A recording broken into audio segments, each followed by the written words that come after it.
Bonsoir à tous les amis, quel plaisir de vous retrouver. Ça y est, on est reparti pour les dernières journées de Ligue 1. On a vécu de belles émotions durant la trêve internationale avec forcément les Bleus. On se prépare bien pour la Coupe du Monde, les barrages, l'Italie. Mais c'est vrai que ces quelques matchs de Ligue 1, ça annonce, je pense, pas mal d'événements grandioses jusqu'à la fin de saison. Il reste plus que 6 journées, ça va être totalement dingue. On a 5 équipes en 3 points qui se tiennent de la 3e à la 7e place avec une course avec des champions. Comme j'avais pu faire une vidéo, vous savez, sprint final, je l'ai dit, la personne qui tient le classement final exact dans l'ordre, c'est très fort parce que il y a encore des confrontations directes, t'as un Monaco-Lille, t'as notamment un Marseille-Rennes, t'as pas mal de choses qui vont se passer, mais c'est vrai que cette course au podium, elle est folle, Rennes qui revient dans la lutte, Marseille et Lyon qui perdent gros, Lille et Monaco qui sont sur une dynamique folle. De toute façon, c'est vrai qu'à partir du moment où tu gagnes ces sortes de finales, les matchs directs, alors on va pas parler de rencontres à 6 points, mais on a un classement qui est de nouveau, on va dire, bousculé, et surtout très resserré. Marseille sera quand même top 3 Dembélé BO 2025. Je peux l'entendre, parce que le calendrier de l'OM, si on s'éloigne un petit peu de ce match, t'as aussi évidemment... comme j'ai dit, la réception de Rennes, normalement, t'as que des équipes à ta portée, mais vous le savez que pour l'Olympique de Marseille, avoir des situations favorables et normalement des équipes où tu dois faire le job, c'est toujours compliqué pour les Marseillais de temps en temps. Donc, à voir comment ils vont digérer cette séquence Lille-Monaco qui est pas évidente. En tout cas, on va avoir du grand spectacle.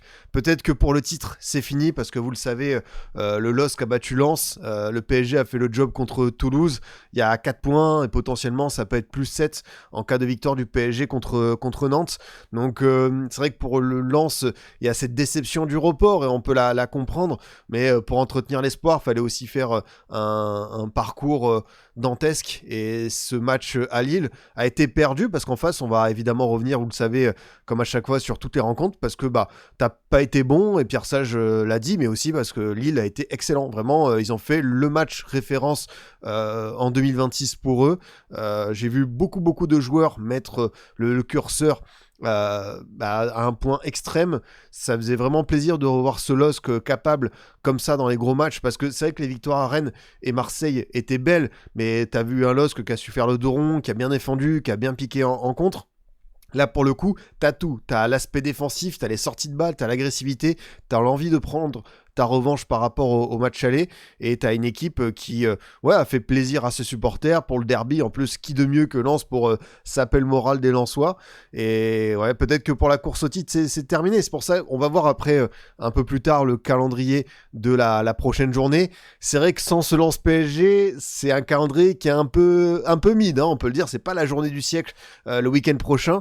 Mais en attendant, on a quand même cette course avec des champions. Il y a tous les autres qui vont jouer. Donc ça va être quand même assez dantesque. Et j'ai commencé à l'évoquer avec Nantes. On a aussi cette course au maintien avec Nice qui perd à Strasbourg, Nantes et Metz qui se neutralisent. On a toujours cette envie peut-être de voir la Auxerre réussir à se sortir de sa place de barragiste.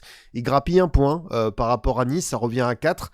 La semaine prochaine, je crois que tu as un Nice-Le Havre et tu as un Auxerre-Nantes. Donc peut-être, selon si les Havrais, version Didier Digger, qui savent quand même y faire dans ces sprints finaux, aller chercher des points supplémentaires. Pourquoi pas avoir un peu plus de bousculement, même si ça reste un petit peu, tu vois... comment dire, il n'y a pas un écart qui est rattrapé de la part des Auxerrois, mais mine de rien, ces matchs de la peur, ces calendriers, ouais, c'est comme je vous le dis, on a vécu, je pense, une belle trêve internationale, et je dis même pas ça par rapport au malheur de nos amis italiens, mais ça faisait plaisir de voir l'équipe de France, la belle équipe bis qui nous a régalé contre la Colombie, les cadres offensifs qui répondent présents. C'était bien chouette, mais de retour là direct avec ce Lille-Lens et ce Monaco-OM, la Ligue 1 avait quand même un programme qui était bien fort, et je trouve qu'on a passé vraiment de belles soirées, que ce soit hier ou même aujourd'hui. C'est vrai qu'on a eu vendredi un bon PSG Toulouse, on a eu dans la journée du samedi un Strasbourg-Nice qui a été un avantage unique pour les Alsaciens, mais le fameux match du samedi 19h, vous savez, celui qu'on redoute, celui qui est souvent un peu pourrave, désolé, je suis obligé de le dire, mais c'est pas le créneau qui fait envie. Alors là, on a eu un Brest-Rennes 4-3 qui est parti comme on le voulait, un petit peu dans tous les sens. Et franchement, grand spectacle. Alors la journée de dimanche avant ce Monaco-OM pour le haut de tableau, c'était dur un peu, hein. On va pas faire les acteurs. On va pas essayer de vendre un peu plus notre belle Bundesliga. L'Angers-OL, le multiplex de la peur à 17h15. Ah, il faut vraiment aimer ce championnat pour se poser devant 90 minutes en intégralité et ne pas décrocher. Mais en attendant, bah voilà, c'est quand même, tu vois, des points qui peuvent être précieux. Peut-être à la fin, on fera les calculs. Mais on va évidemment se pencher sur notre feuilleton préféré. J'en profite pour vous remercier sur le chat. Vous êtes nombreux avec Gamja, Raijin. Et on a également Kurapika qui ont pris leurs petits abonnements, leurs petits prime. Donc merci beaucoup les rois. Vous vous régalez à soutenir la Scipion Corporation. Merci à tous ceux qui sont présents. Également les habituels Thibaut, Hugo SSE, Brandon, le vieux père, Poney Magic, Radzor, Rémi, Flo, Munegu. J'imagine qu'on a des personnes qui sont vraiment ravies. Non, vous en faites pas. On va parler de Red, on va parler de Munetti. De toute façon, vous connaissez le programme. Ici, on parle de tout le monde. Parce que je me suis quand même fait attraper ma veste sur Twitter par un supporter monégasque qui dit « Oh, Scipion, tu tweets jamais sur nous, qu'est-ce qui se passe ?» Bon, déjà, j'avais fait un tweet sur Pocognoli après la victoire au parc, que j'ai souvent fait des petits tweets, mais après, vous savez que moi, mes posts, c'est souvent des petites blagues ou c'est des vidéos où je dis « Regardez, Monaco en boulet de canon, c'est l'Espagne 2010. » Enfin, voilà. Et après, comme je le dis souvent, si vous voulez m'entendre parler foot ou Ligue 1, bah là il y a ce créneau du dimanche soir qui est parfait où je parle des 18 clubs. Donc tu vois, au moins il n'y a pas d'échappatoire, je parle de tout le monde. Et c'est vrai que des fois je peux tweeter si ça me donne envie par rapport au match, au contenu. Des fois je me dis bah ce que j'ai vu je vais le garder pour l'émission, pour le débrief, mais tu vois ça change pas la face de l'univers. Mais c'est toujours rigolo quand il y a des gens qui me disent oh tu parles jamais de telle équipe. J'ai quand même une émission, un débrief Ligue 1 où j'explose les compteurs de durée, où je vous parle quand même de matchs. Là je vais faire du Lorient-Paris FC, du Metz-Nantes. On va faire encore 1h45 d'émission sur un seul championnat. À chaque journée, je suis là. Donc, je pense que je suis peut-être la dernière personne à qui on peut reprocher de ne pas parler de certaines équipes. Après, c'est comme toujours le lot, bah, vous savez, des réseaux, des commentaires. Hein. Depuis quelques temps, je fais des vidéos avec Willow. C'est super sympa, je kiffe parce que vraiment, on fait des classements, des drafts. Moi, c'est le genre de concept qui me régale d'un point de vue adrénaline, mais pareil, tu vois, tu te fais taxer de footix parce que t'as mis Militao devant Guardiola dans un classement des meilleurs défenseurs. Alors oui, c'est vrai que Militao est souvent blessé, mais à 100%, je préfère prendre Militao que Guardiola. Pareil, il y a un mec qui m'a dit « Comment ça, t'as mis Jonathan Tah derrière Van Dijk ?» Alors oui, c'est vrai que Van Dijk, cette saison, c'est un peu cata, mais on se souvient quand même que Van Dijk, on juge et club et sélection, et que, tu vois, Van Dijk avec les Pays-Bas, c'est pas aussi désastreux qu'avec Liverpool. Et dans l'autre sens, Jonathan Tah ne m'a pas encore apporté toutes les garanties nécessaires avec la Mannschaft. En tout cas, c'est des classements, tu vois, où on peut se dire que bah, c'est des sensibilités footballistiques, t'as de la subjectivité, t'as du flair, des inspirations. Oui, bah après, c'est le jeu, quoi. Mais c'est vrai que des fois, il y a des commentaires où j'ai l'impression que les gens, tu joues leur vie parce que t'as pas mis leur joueur favori dans un top 20 à l'instant présent. C'est ça qui me fascine.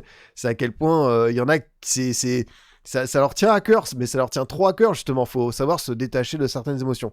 Et oui, évidemment, comme le rappelle la Soso Chat, la modératrice Soso Chat, n'oubliez pas, si vous aimez les contenus, de liker, commenter, vous abonner. On est en rediff sur YouTube, également podcast, avec le bon vieux Cop de Scipion, Apple, Deezer et Spotify. On a plein de petits contenus. Voilà, on a fait des drafts, on a fait un petit focus sur la Squadra Azzurra avec Elvin et Fadio sur les causes et conséquences.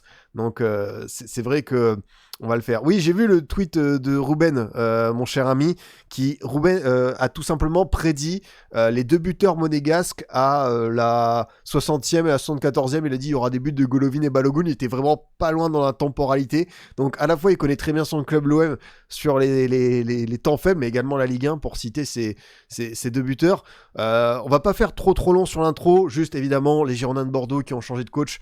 Vous le savez peut-être, on récupère un ancien de la maison, un nom qui parle à tout le monde, Rio Mavuba, qui a gagné son premier match à Locminé 2-1.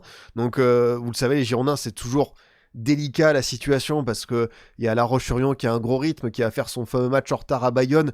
Donc s'ils gagnent, ça peut être 9 points potentiels. Donc ils ont plusieurs balles de match à ce niveau-là. Donc malheureusement, on dépend plus de nous, mais malheureusement, comme d'habitude, à chaque fois, on s'effondre en fin de saison avec 2-3 résultats. Après, il y en a qui disent, bon, faut peut-être terminer meilleur deuxième s'il y a des défaillances dans la future Ligue 3. Faut espérer ceci, faut espérer cela. Moi, je vous dis, hein, dans ce championnat, si tu termines pas premier, c'est la crise, c'est la catastrophe.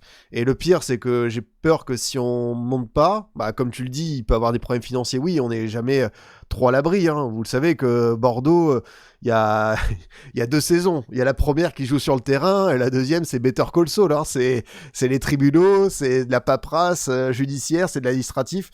C'est toujours une galère. Merci à H. Bacon pour le petit prime. Merci beaucoup, l'ami.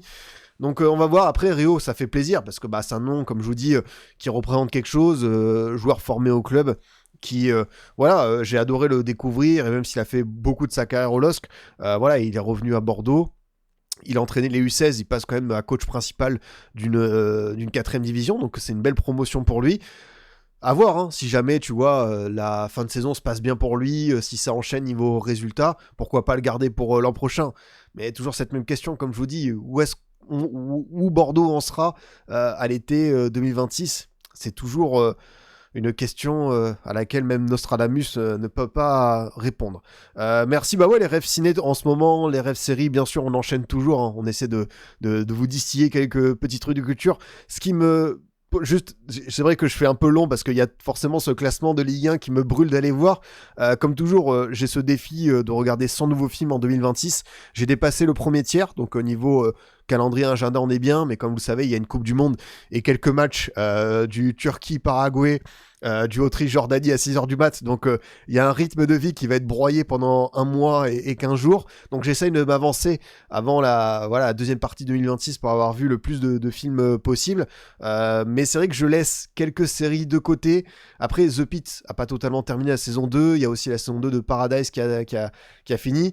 J'ai vu, comment ça s'appelle, Night of the Seven Kingdoms, parce que j'adore l'univers GOT, ça je l'ai vu. Mais c'est vrai que les séries, je suis un gros consommateur, plus que film d'habitude. Et j'ai laissé ça un peu de côté, mais en même temps, je découvre des films qui sont trop bien, qui sont super fascinants. Là, je suis en train de me faire le Birdman, qui est super... qui est avec Edward Norton, avec Emma Stone, du réalisateur Iñárritu, qui a un vrai bon concept. J'adore ce genre de film. Fallout, j'avais vu le premier épisode, ça m'avait bien plu, mais je vais me le refaire du début une fois que j'aurai passé cet arc cinéma. Donc je prends des conseils à droite à gauche, et c'est encore une fois, je me rends compte à quel point il y a un nombre de films qui sont super riches et dans différents pays assez variés. Donc on se régale. Mais est-ce qu'il n'y a pas autre chose qui nous régale encore plus avec ce classement Ligue 1 qui est évidemment dans une sorte de momentum? Voilà, je fais un petit focus parce que là, on a quand même Lille 3ème, 50 points.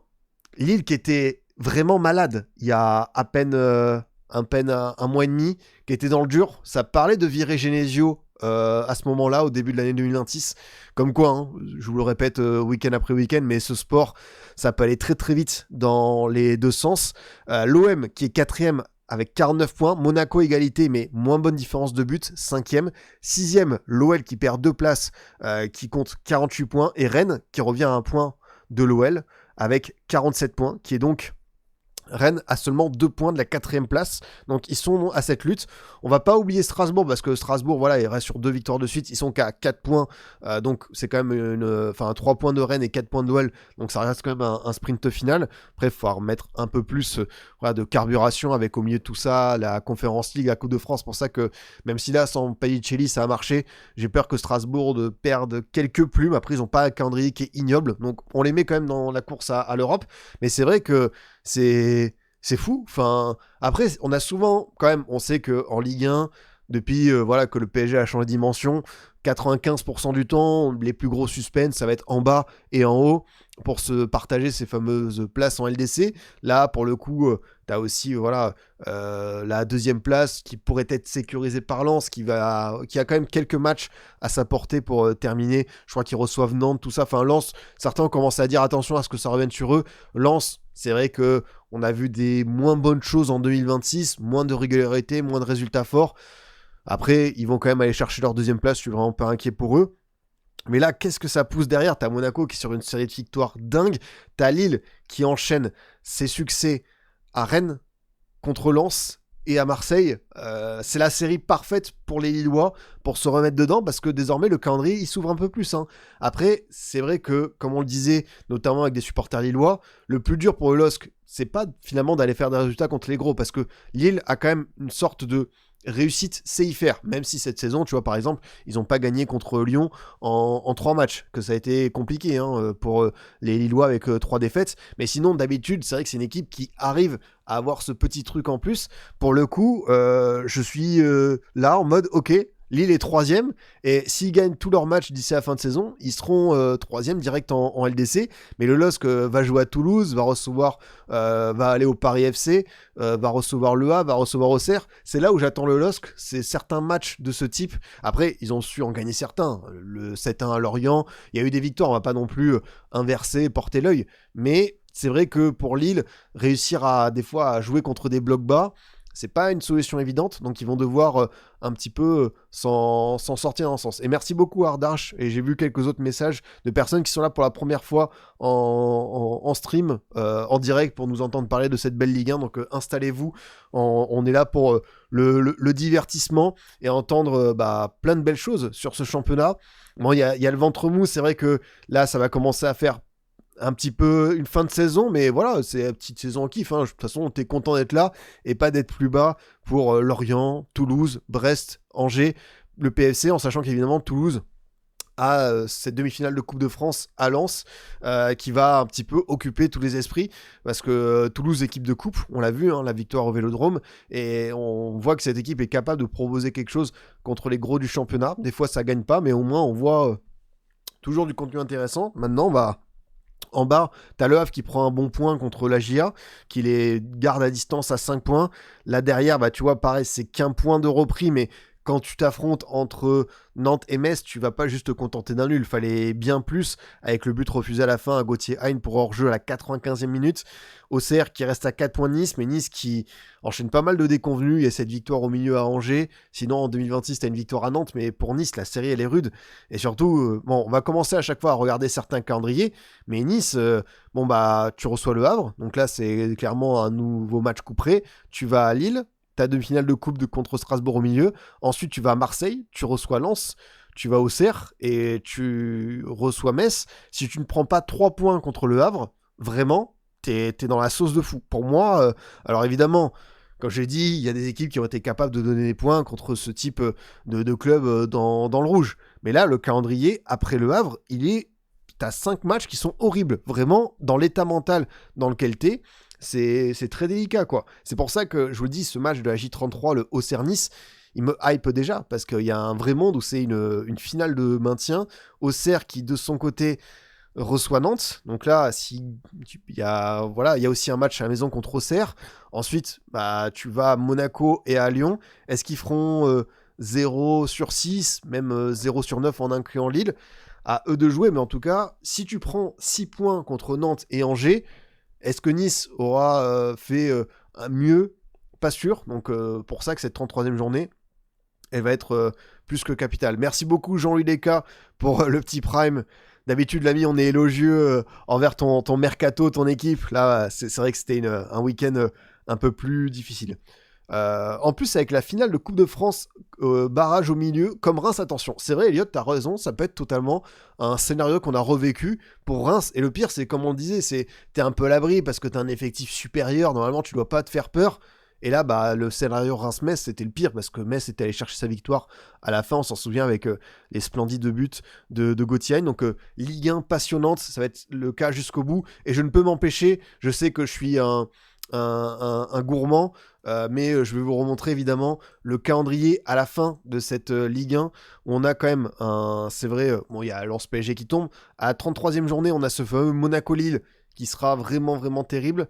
Et alors là, cette 34e journée, Strasbourg-Monaco, Lyon-Lens, Marseille-Rennes, je sais pas, je pense que je vais faire une demande d'autorisation à la NASA pour aller stream et regarder tous les matchs devant leur salle en même temps que la fusée Artemis et avoir 9 écrans pour regarder les 9 matchs, histoire de regarder tout ce qui va se passer sur les différents terrains, parce que ça va être juste fou. Je pense qu'on peut vivre peut-être un des multiplex les plus importants et avec une anthologie, enfin ça va être quelque chose de mémorable si voilà, je pense que ces différentes équipes, elles seront pas si loin, hein. Je sais pas s'il sera encore 3 points entre la 3e et la 7e place, mais il y a un monde où tu as des équipes qui sont potentiellement en LDC à la J33 et qui basculent en Europa, conférence ou même out.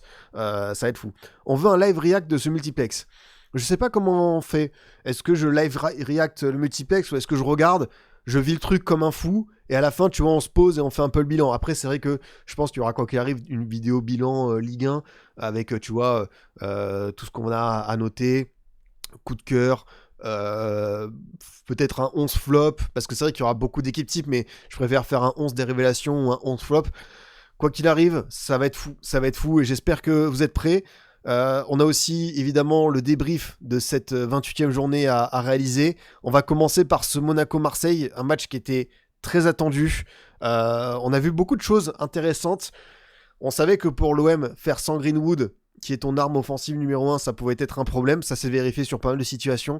Il y a Radetchi qui a fait beaucoup d'arrêts importants, notamment en seconde période. Il y en a eu d'autres. On a vu des maladresses. L'OM est dépendante de Greenwood et on sait qu'il va partir normalement l'été prochain. Il faudra quand même trouver une solution. Est-ce que tu vas reprendre un nom similaire? Est-ce que tu as les finances pour aller chercher un joueur de ce type? Pas sûr. En tout cas, je trouvais que la première mi-temps était pas mal de la part des Marseillais, mais ça manquait encore une fois de folie, ça manquait de prise d'initiative de la part de certains joueurs. Et finalement, c'est un peu un match qu'on a vu pas mal de fois du côté de Marseille. T'as des intentions, mais t'arrives pas à concrétiser.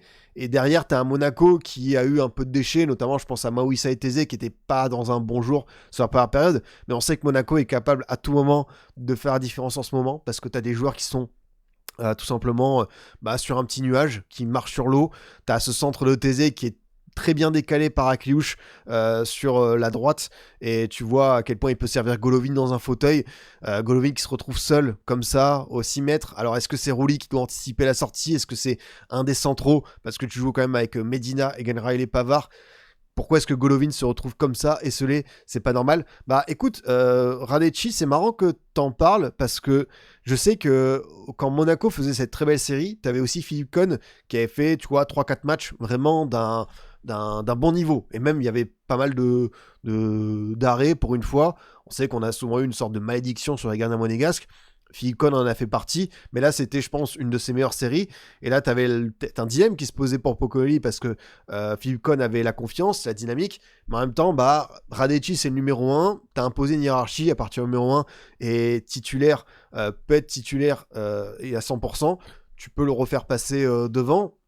En sachant que Radetchi, le temps qu'il n'était pas blessé, on avait vraiment vu un gap entre lui et les autres gardiens monégasques depuis un moment. Sans être, tu vois, un top gardien mondial, il y a des arrêts, il y a du jeu au pied, il y a des bonnes relances, il y a aussi une sérénité. Enfin, Radetchi, c'est combien de matchs avec Leverkusen? Ça va être 350, 400 matchs, 36 ans.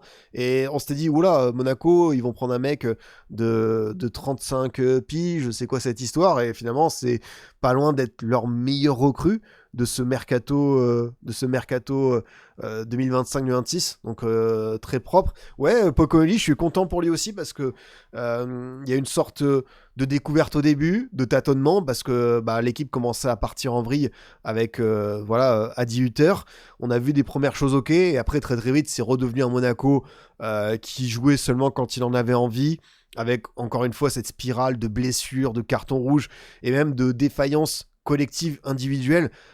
Cette équipe, elle a perdu contre Lorient il y a 2 mois et demi, 3-1, et c'était vraiment genre Monaco qui était 10e à ce moment-là. C'était dur de se poser devant les matchs de l'ASM, parce qu'on voyait pas grand-chose, et là pour le coup, ouais, il a réussi à mettre en place son système, le fameux 3-4-3 de l'Union Saint-Gilloise, développer, donner la continuité à certains joueurs. On a Aladji Bamba et Koulibaly qui sont en alternance au milieu de terrain. Tu as eu le choix de repositionner Zakaria en défense centrale pour apporter une vraie sécurité. Et on connaît Zakaria avec sa générosité. D'ailleurs, une action où il s'est projeté, où il a même tenté sa chance avec cette frappe qui passe juste au-dessus de la barre de Rouli. Donc je trouve qu'il a su petit à petit aller sur ce puzzle monégasque et mettre les bonnes pièces au bon endroit. Et c'est bien parce que c'est jeune coach, il a été cherché, débusqué en cours de saison à l'USG, et des fois ça fait des crashs comme Amorim, et là pour le coup ça aurait pu être aussi assez périlleux quand on voit la mauvaise série au tournant décembre-janvier. Et finalement c'est vrai que c'est une équipe qui a retrouvé déjà une certaine fraîcheur physique, une infirmerie qui s'est vidée petit à petit, et en plus je pense qu'il y a des matchs qui leur ont fait du bien à la tête, genre être capable d'aller gagner 3-2 à Bollaert en étant mené 2-0, ça je pense que ça te montre à quel point t'es une vraie bonne équipe de Ligue 1.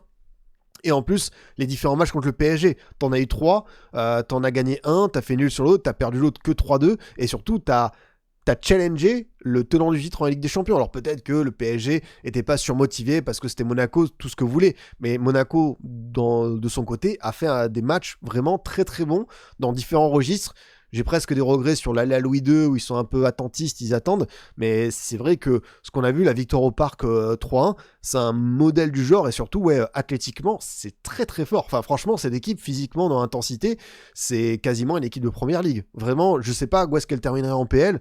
Quand je les imagine au milieu de la mêlée générale avec les Brentford, les Brighton, les Bournemouth et les Fulham, mais c'est une équipe qui est vraiment pas simple à jouer en ce moment. Et là, pour le coup, la première période était moins épatante par rapport à tout ce qu'on a vu de la série actuelle, mais vous le savez qu'ils n'ont pas besoin de beaucoup d'occasions pour faire la différence. Et en seconde période, quand l'OM n'a pas concrétisé, même l'OM a fini par ne plus trop avoir le pied sur le ballon, à savoir quoi en faire. C'était un peu des initiatives de Peixao, c'était Gouiri qui devait trouver une solution par la passe, des projections de Timber, mais ce que je vous dis, c'est que Marseille avançait de façon un petit peu individuel disparate, et même si, comme j'insiste, les 45 premières minutes sont pas dégueu pour Marseille, il y a des choses à retenir, mais quand tu dois terminer sur le podium, quand t'es l'Olympique de Marseille, tu peux pas te contenter de 45 minutes, et même sur la dynamique actuelle, entre les deux victoires où t'as pas vu grand chose, Auxerre-Toulouse, la défaite à la maison contre Lille, c'est dur. Ouais, je suis pareil comme toi, Edgy, j'espère qu'on pourra donner un bon mercato à Poconoli. Et après, je pense que t'as des joueurs qui vont partir quoi qu'il arrive. Zakaria, Kamara, Kliouch. Je pense qu'il y en a 2 sur 3 qui vont partir. Il y a des valeurs marchandes qui vont peut-être exploser aussi avec la Coupe du Monde. Donc Monaco, c'est très bien vendre. Je me fais pas de doute pour eux, mais de soucis pour eux. Mais par contre, là, il faudra remplacer certains garçons. Après, c'est pas évident de mettre un gars comme ça et dire allez, tu vas devenir le nouveau Akliouche, le nouveau Camara. Mais même Balogun, parce que Balogun, ce qu'il commence à faire, ça m'étonnerait pas que certains se penchent là-dessus. J'attendais d'y venir, mais quel but, quel chef-d'œuvre. Ce week-end, on a eu un nombre de golasso. T'as eu la frappe d'El Mourabet pleine lucarne. T'as eu ce but évidemment de Dembélé, fantastique, totalement relâché. Mais si vous me connaissez, vous savez que j'ai un geste que je porte beaucoup en affection chez les attaquants, c'est le piqué. Et quand tu parles de piqué à Monaco, t'as forcément eu du Berbatov, t'as eu Falcao contre City, mais celui de Balogun, il est génial. Très très belle passe décisive évidemment de Pavard qui le lance très bien dans la course pour déposer Egan Riley, mais ce piqué de Balogun, j'adore. Franchement, c'est le geste à faire parce que Rouli est bien sorti de sa ligne, mais entre le fait de pouvoir concrétiser comme ça et avoir cette lucidité après une course à haute intensité de 40 mètres, ce geste juste est tellement bien fait. Et en plus, ce que j'aime avec ce genre de piqué, c'est que tu vois le ballon redescendre doucement, et quand il redescend, il est dans le filet. Et là, j'avoue, j'ai kiffé cet instant, ce moment de grâce, et aussi satisfait pour merci beaucoup Megalex qui est dithyrambique. Quel pied ce Metz-Nantes, rangez-moi vos Monaco-Marseille, Lille-Lens, PSG-Toulouse, il a le vrai match du week-end. C'est vrai que ce Metz-Nantes, on s'en souviendra, comme tu dis. Balogun, non, trajectoire très intéressante parce que il y a eu cette saison formidable à Reims où il a planté sa quinzaine de buts. On pouvait penser que c'était un one season wonder. Voilà, il est transféré à Monaco. C'est l'étape d'après idéale. Mais entre un système peut-être à deux tout seul, où il s'y est pas forcément fait, t'as eu des blessures, t'as eu un prix qui était assez colossal. Il y a un tweetos qui m'a rappelé aussi qu'il a raté 2 pénaltys dans un derby contre Nice et que ça a pu pas mal lui trotter dans la tête. Maintenant, Balogun, il est débarrassé de tout ça. Il a mis une distance à Biarritz sur la concurrence sur le front d'attaque depuis plusieurs mois. T'as pas Mbolo, même si je trouvais que Balogun et Mbolo ça peut fonctionner parce que c'est pas tout à fait les mêmes profils. Mais en attendant, je vois un Balogun qui est rayonnant. Enfin, en 2026, c'est un des attaquants les plus impressionnants. Même pas juste de Ligue 1, peut-être que je vais m'enflammer, même en Europe, ce qu'il sait faire en transition sur les courses et les gestes justes. Il y a une action qui m'a interpellé. C'était avant le premier but de Golovin. Il y a un jeu en triangle Mawissa, Koulibaly et Balogun, et je crois que c'est Mawissa qui lui envoie un ballon un peu fort sur le torse, mais il réussit à amortir le ballon, alors que franchement, si moi ce ballon de Mawissa je le reçois dans la poitrine, je suis à l'hôpital Pellegrin, je suis pas en train de vous parler, parce que vraiment il lui envoie un parpaing, et Balogun a la capacité de contrôler, de résister au duel par rapport à Weah et d'obtenir la faute. Donc c'est vrai que cette action elle m'a vraiment ça montre le joueur, le potentiel physique, et aussi derrière cette série de buts où ça commence à pas mal chiffré, hein. 24 ans Balogun seulement, hein. On le connaît depuis longtemps, mais j'aime bien aussi des fois rappeler l'âge des joueurs. 24 ans, ça reste vraiment jeune. 10 buts, 4 passes D, et on est sur... il a marqué, c'est 5 buts, 6, il a marqué sur ses 6 derniers matchs de Ligue 1. Et une passe D en plus contre le PSG. T'as eu un doublé aussi en LDC contre Paname, et avant tu vois fallait remonter, il y avait Orléans, il y avait un but en Coupe de France, et sinon le dernier but en Ligue 1 avant cette série folle, waouh, c'était Lens. Ah ouais, en fait là c'est vraiment le mec à qui tout réussit, mais voilà, t'as les statistiques qui vont avec, mais aussi le profil qui me plaît beaucoup. C'est une belle chose quoi. Dommage que sa sélection soit à chier, sinon il pourrait faire une belle CDM. C'est vrai que les USA ont pris cher, hein, ont pris tarif, mais je me méfie toujours du côté match amical, Coupe du Monde à la maison pour un pays hôte. Après, on a souvent parlé de leur groupe, hein, Turquie, Paraguay, Australie. Je suis pas le plus grand spécialiste du football paraguayen, même si j'ai un maillot qui traîne dans la penderie du Paraguay ou de l'Australie.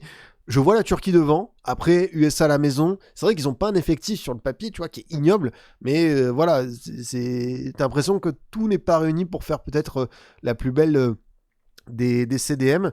Et non, Balogun, là, il peut vraiment s'éclater cet été. Mais en tout cas, là, ce qu'il montre, c'est carrément bluffant. Et cette équipe, voilà, hein, sprint final, comme 3/4 du temps, des fins de saison en boulet de canon, faut compter sur eux. Et ils ont des arguments, hein. En plus, tu vois, tu peux faire rentrer du Adingra, du Diatta, vous l'avez dit, Aladji Bamba, j'aime beaucoup. En plus, le comeback of the year, Vlatipak, il était de retour, on s'y attendait plus. C'est vrai qu'il a marqué lors de la pause en amical contre Brentford, donc c'est un joueur de foot, il est là, donc encore vivant. Et après, comme je vous dis, c'est pas le Monaco qui a été le plus épatant, bluffant sur les 90 minutes, mais il y a cette deuxième période qui est très bien gérée. Et encore une fois, hein, tu profites des erreurs de marquage, des erreurs individuelles pour faire mal à l'adversaire. C'est le principe du foot de haut niveau, d'appuyer là où ça fait mal. Maintenant, quand je vois ce match de l'OM, j'ai même pas envie seulement de parler de cette 3e ou 4e place à sauver, parce que même si, c'est vrai, hein, je le redis, si on n'est pas catastrophique, archi pessimiste, l'OM a un calendrier qui doit leur permettre de ne pas faire n'importe quoi. Tu reçois Metz vendredi prochain, tu vas à Lorient, bon, l'enfer du moustoir, on peut le mettre de côté. Ça, c'est vrai qu'ils vont peut-être pas prendre 3 points là-bas, mais tu reçois Metz, tu reçois Nice, tu vas à Nantes, tu vas au Havre. Là, t'as Metz, Lorient, Nice, Nantes, Le Havre. Avant ce dernier match contre une équipe du top 7 qui est Rennes, s'ils gagnent pas les 5, peut-être qu'ils vont pas gagner les 5, parce que comme je vous dis, le déplacement au moustoir, il est relou. Mais si avant ce match contre Rennes, ils sont pas minimum 3e ou 4e, faute professionnelle. Enfin, au bout d'un moment, si tu dois aller en Ligue des Champions, quand bien même la saison, on peut faire je ne sais combien de séries Netflix sur tout ce qui s'est passé, la bagarre Rabiot, la Ligue des Champions, Troubine, la Coupe de France contre Toulouse, le Trophée des Champions où tu mènes à 10 secondes de la fin. On a vécu plein de choses cette saison à Marseille, mais là tu as l'occasion de terminer sur enfin une note qui serait pas 3 mers. Si tu te qualifies, là ta saison elle serait 10 sur 20, 11 sur 20 parce que c'est le minimum quand t'es l'OM et après tout ce que t'as vécu. J'ai annoncé ma hot take, l'OM pas européen.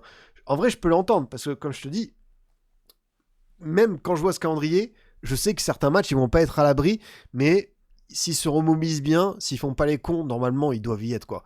On peut pas, ils peuvent pas abuser. Là, s'ils le font pas, c'est après.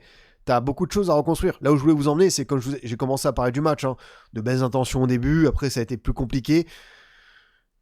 Combien de joueurs tu gardes là pour l'an prochain? Avec qui tu reconstruis encore une fois? Parce que ça va être la problématique de l'OM, c'est que tu vas avoir sans doute un beau ménage à faire. Il y a une petite base de joueurs, hein. Gouiri qui fait un bon match, quelques choix de passe qui peuvent être plus judicieux, mais il va chercher ce but avec un contre favorable, et je trouvais que le temps de jeu par rapport au Aubameyang depuis qu'Habibey est arrivé était un peu incompréhensible. Pour moi, Gouiri, c'est le numéro 9 titulaire de l'OM tous les jours et loin devant. Timber, parce que quand même, depuis son arrivée, pareil, on voit des choses. Medina, Paixão, même si Paixão ce soir fait pas son meilleur match de l'ère Habib tu peux peut-être compter sur un Wea.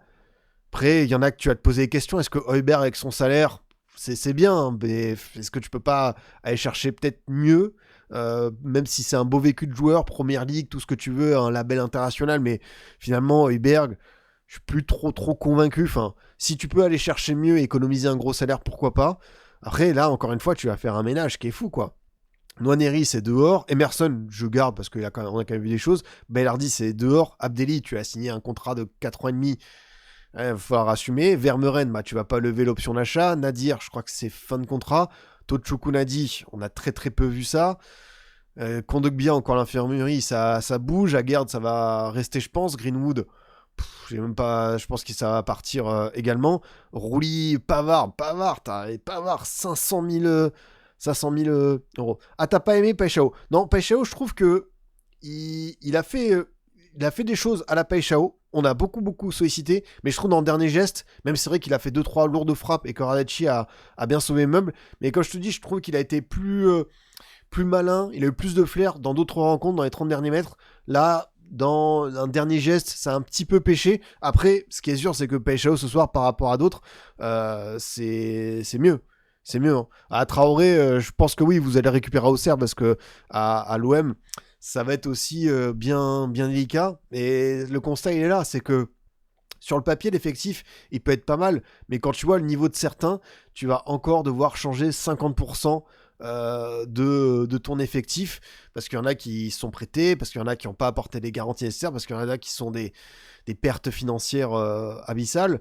Là, en plus, tu vas changer de président, peut-être aussi un directeur sportif. Enfin, président, non, mais surtout directeur sportif. L'OM a nommé un nouveau boss. Est-ce que tu continues avec Habib Beye, qui s'est voilà, après tant mieux s'il a triplé son salaire. Hein.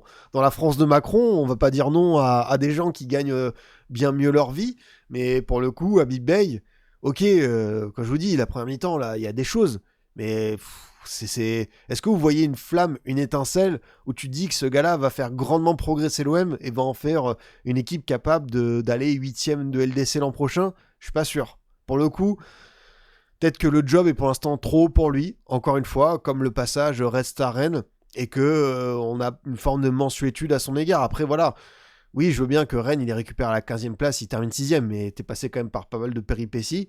Là, l'OM, t'es pas le principal responsable de tous ces échecs, même si la Coupe de France, ça restera une belle tâche. Pour le coup, Habib Beye, j'ai envie de voir plus, quoi. Enfin, au bout d'un moment, si t'es 3e salaire de Ligue 1, si tu diriges l'OM, c'est... Hein, il faut qu'on voit plus de choses sur le terrain et surtout l'intégralité, parce que ça dure 90 minutes. Maintenant, voilà, il va falloir que l'OM tourne ces déceptions de Lille et de Monaco. T'as un calendrier qui est à ta portée pour ne pas faire une bévue monumentale en ne te qualifiant pas en Ligue des Champions alors que tout était réuni pour. Maintenant, c'est là où tu vois qu'il y a un beau ménage à faire dans ce type d'effectif, quoi. un OM hors top 4, c'est pire qu'un PSG non champion pourtant en termes de choke. Je parle pas de cette saison à la fin J28, mais de manière générale. Franchement, c'est toujours compliqué parce que ça dépend qui challenge le PSG, mais tu me dis au début de saison par rapport au matériel, après, avant le début de saison, on savait pas tout ce qui allait se passer, mais vraiment que cette équipe termine pas 4ème minimum, moi, ce serait un truc fou, quoi. Enfin, ok, c'est pas le PSG d'un point de vue des moyens de l'effectif, mais ouais, 4ème, c'est encore généreux, quoi. Et pour moi, ils doivent être à la place de Lens. Hein. Dans un monde idéal, c'est eux la locomotive suprême. Avec Monaco, c'est eux qui doivent porter le truc. Donc attention à ne pas vivre un scénario totalement rocambolesque. Vendredi prochain, c'est Metz. Faut faire le taf à la maison, quoi. Bay ne retrouvera pas de club après l'OM. Au mieux Ligue 2, perso, j'aime vraiment pas. Après, il a joué en première ligue, tu vois. Il a peut-être aussi une réputation là-bas. Quand je vous dis, il est arrivé il n'y a pas si longtemps que ça, mais moi j'aime bien me projeter à long terme, peut-être que c'est une erreur, mais j'ai l'impression qu'on veut pas trop l'attaquer, qu'on reste assez gentillé, et franchement, même les matchs contre Auxerre et Toulouse, ça gagne ok, mais on voit pas grand-chose. Je vous avoue, même si De Zerbi, c'était des fois n'importe quoi, que t'avais des buts loufoques que t'encaissais, je préférais cette version un peu plus spectaculaire. Je préfère un déséquilibre assumé et des fois que ça aille. Après, il y a eu des non-matchs aussi sous De Zerbi, hein, mais je trouvais cet OM plus intéressant dans sa capacité à emballer, à enflammer des matchs et à pouvoir marquer à tout instant. Après, bon, bah, t'as eu cette défaite 5-0 au parc qui a totalement annihiler cette idée et détruire la tête. Akiush ce soir ça prend encore des points par les EDD. Moi Akiush pour moi même sans ce match il est dans la liste des 26 parce que il a fait une belle partition avec l'équipe de remplaçants en compagnie de Cherki, Doué, Thuram. Donc Akiush il sera le remplaçant côté droit. Il a validé sa place pour le mondial. Il a retrouvé une très belle forme. Équipe de France sécurisée. Potentiellement le transfert en vue de cet été il s'est rappelé au bon souvenir de certains prétendants. On a parlé souvent du PSG, on a évoqué de temps en temps l'Inter, mais Akliouche, c'est 23 ans, bien 24 ans, donc c'est le moment pour moi, c'est le moment de sortir du cocon, et je pense que ça peut être quelque chose d'assez captivant de voir la trajectoire d'Akliouche post-Monaco. On va enchaîner les amis avec ce PSG Toulouse, un match qui était synonyme de retour de Ligue 1 le vendredi soir. Ousmane Ballon d'Or, hein. Vous voulez que je vous dise quoi avec ce joueur qui est capable à tout instant de faire tellement mal, et c'est vrai que tout lui réussit depuis bientôt 1 an et demi, et il y a des gestes, comme il l'a dit lui-même, hein, il la tente 10 fois, il y en a une qui passe, elle est somptueuse avec ce relâchement dingue, limite je vais pas dire qu'il a la flemme de faire la reprise, mais il est tellement décontracté, et ça fait un but qui est sensationnel, et tu fais le compte sur tout ce qu'a envoyé Dembélé au fond des filets depuis 1 an, entre le lob contre Lille, le but contre Chelsea, le but à Arsenal, il y a des buts contre Stuttgart, enfin, c'est vrai qu'il a une palette qui s'est étoffée de buts, et surtout de buts archi marquants. Enfin, j'ai vu passer cette vidéo sur Twitter, les top buts de Dembélé depuis le début de saison, depuis même l'an passé, c'est quelque chose d'assez fantastique. J'aimerais le voir au même niveau en EDF. C'est vrai qu'on aimerait tous voir ce Dembélé-là en équipe de France. Après, il y a une autre répartition des postes, il n'occupe pas forcément le même rôle, mais ce que j'aime avec ce Dembélé-là, c'est qu'il est capable d'être le leader du PSG et de marquer pas mal de buts, et en équipe de France, d'être le gars capable de faire la passe, d'assurer dans un autre registre avec sa créativité, avec le fait de lancer le kicks en profondeur. Donc je suis le premier à dire que Dembélé, son histoire avec l'équipe de France, est très loin de correspondre aux attentes à un statut de Ballon d'Or. Il y a eu pas mal de rendez-vous manqués. La finale de la Coupe du Monde 2022 contre l'Argentine, l'Euro 2024 qui était pas ouf de sa part, la 2018 où il démarre mais finalement il va sur le banc. C'est un joueur qui doit nous vous offrir tellement plus en bleu, mais j'ai quand même l'impression que il y a de plus en plus de prise de responsabilité, que Deschamps compte sur lui, qu'il le met titulaire quoi qu'il arrive. Après vous allez me dire normal avec un Ballon d'Or, mais des fois on sait que il y a des statuts qui peuvent varier, et j'ai l'impression que quand même on va avoir une bonne version de Dembélé différente par rapport à celle du PSG, mais cet été il va nous faire plaisir. Croyez-moi, je pense que ça va être quelque chose, mais je sais pas si on se rend compte. Après moi je suis vraiment satisfait parce que quand on a vu ce garçon éclore à Rennes, on était tous là en mode waouh, c'est quoi ce talent de fou qui nous sort encore, le transfert à Dortmund, tout ça. Et finalement, il a attendu 8-9 ans pour confirmer tout ce qu'on attendait de lui, mais dans un registre différent, avec cette capacité à être un numéro 9 génial dans le pressing, mais aussi avec des vrais beaux gestes d'attaquant. Et depuis un moment, tu sais que maintenant, Dembélé, ça va te faire une saison à 30 buts, 15 passes D, toutes compétitions confondues. Alors, et après de ça, il t'apporte aussi évidemment une sorte de liberté totale, le premier défenseur. Non, c'est devenu un joueur archi complet et c'est une des progressions les plus épatantes, étonnantes. Et même lui, il l'a dit, hein, après les entraînements, il s'est infligé des séances supplémentaires devant le but. C'est un joueur qui n'avait peut-être pas compris tout le sérieux nécessaire pour arriver au sommet. Il a mis les ingrédients nécessaires et là maintenant, il a décroché le BO, il a en plus eu la Ligue des Champions en club, et désormais, il a déjà une Coupe du Monde au palmarès, même si c'est pas un acteur majeur. Là, cet été, ça peut être un moment bascule. Dembélé, maintenant, si tu vois le tableau final du PSG, si tu vois l'équipe de France, il peut pourquoi pas aller chercher un doublé. Il y a quelques semaines, ça paraissait vraiment un avis de fou parce qu'il était souvent blessé, qu'il avait du mal à enchaîner et que même le PSG n'était moins impressionnant. Mais là, il est bon, il répond présent dans les matchs qui comptent et ça peut faire beaucoup de dégâts. Salut à Adamounas, le hipster, comment ça va? Je savais pas que tu live sur Twitch, j'avais plaisir de voir ça. En tout cas, passe une bonne soirée. Écoute, merci le boss. Ouais, on est en live pour la Ligue 1, pour les matchs de Ligue des Champions, équipe de France. On se prépare doucement aussi pour un rendez-vous qui va durer du 11 juin au 19 juillet cet été. J'ai vu quelques-uns de vos messages au-delà de Dembélé. Oui, Beraldo en 6, ça tient la route. Belle alternative à Vitinha. En Ligue 1, je pense qu'en Ligue des Champions, ce serait risqué, mais en même temps, si tu as LDC, Vitinha est présent, donc ton équation est résolue. Mais Beraldo, on sait que c'est un joueur qui a une vraie bonne qualité de passe, qui est moins exposé en tant que défenseur central, et j'ai l'impression qu'il a très très vite compris le job.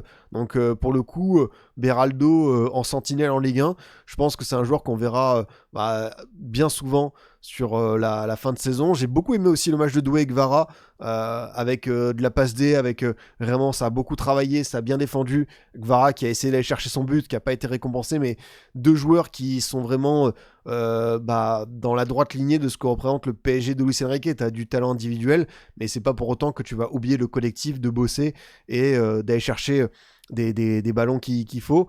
Et même Hernandez, je trouve qu'il a été bon. Non, en vrai, ce PSG un peu bis, il a fait ce qu'il fallait contre un TFC. J'ai bien aimé, je sais pas ce que t'en penses toi Elliot, le visage de ton équipe.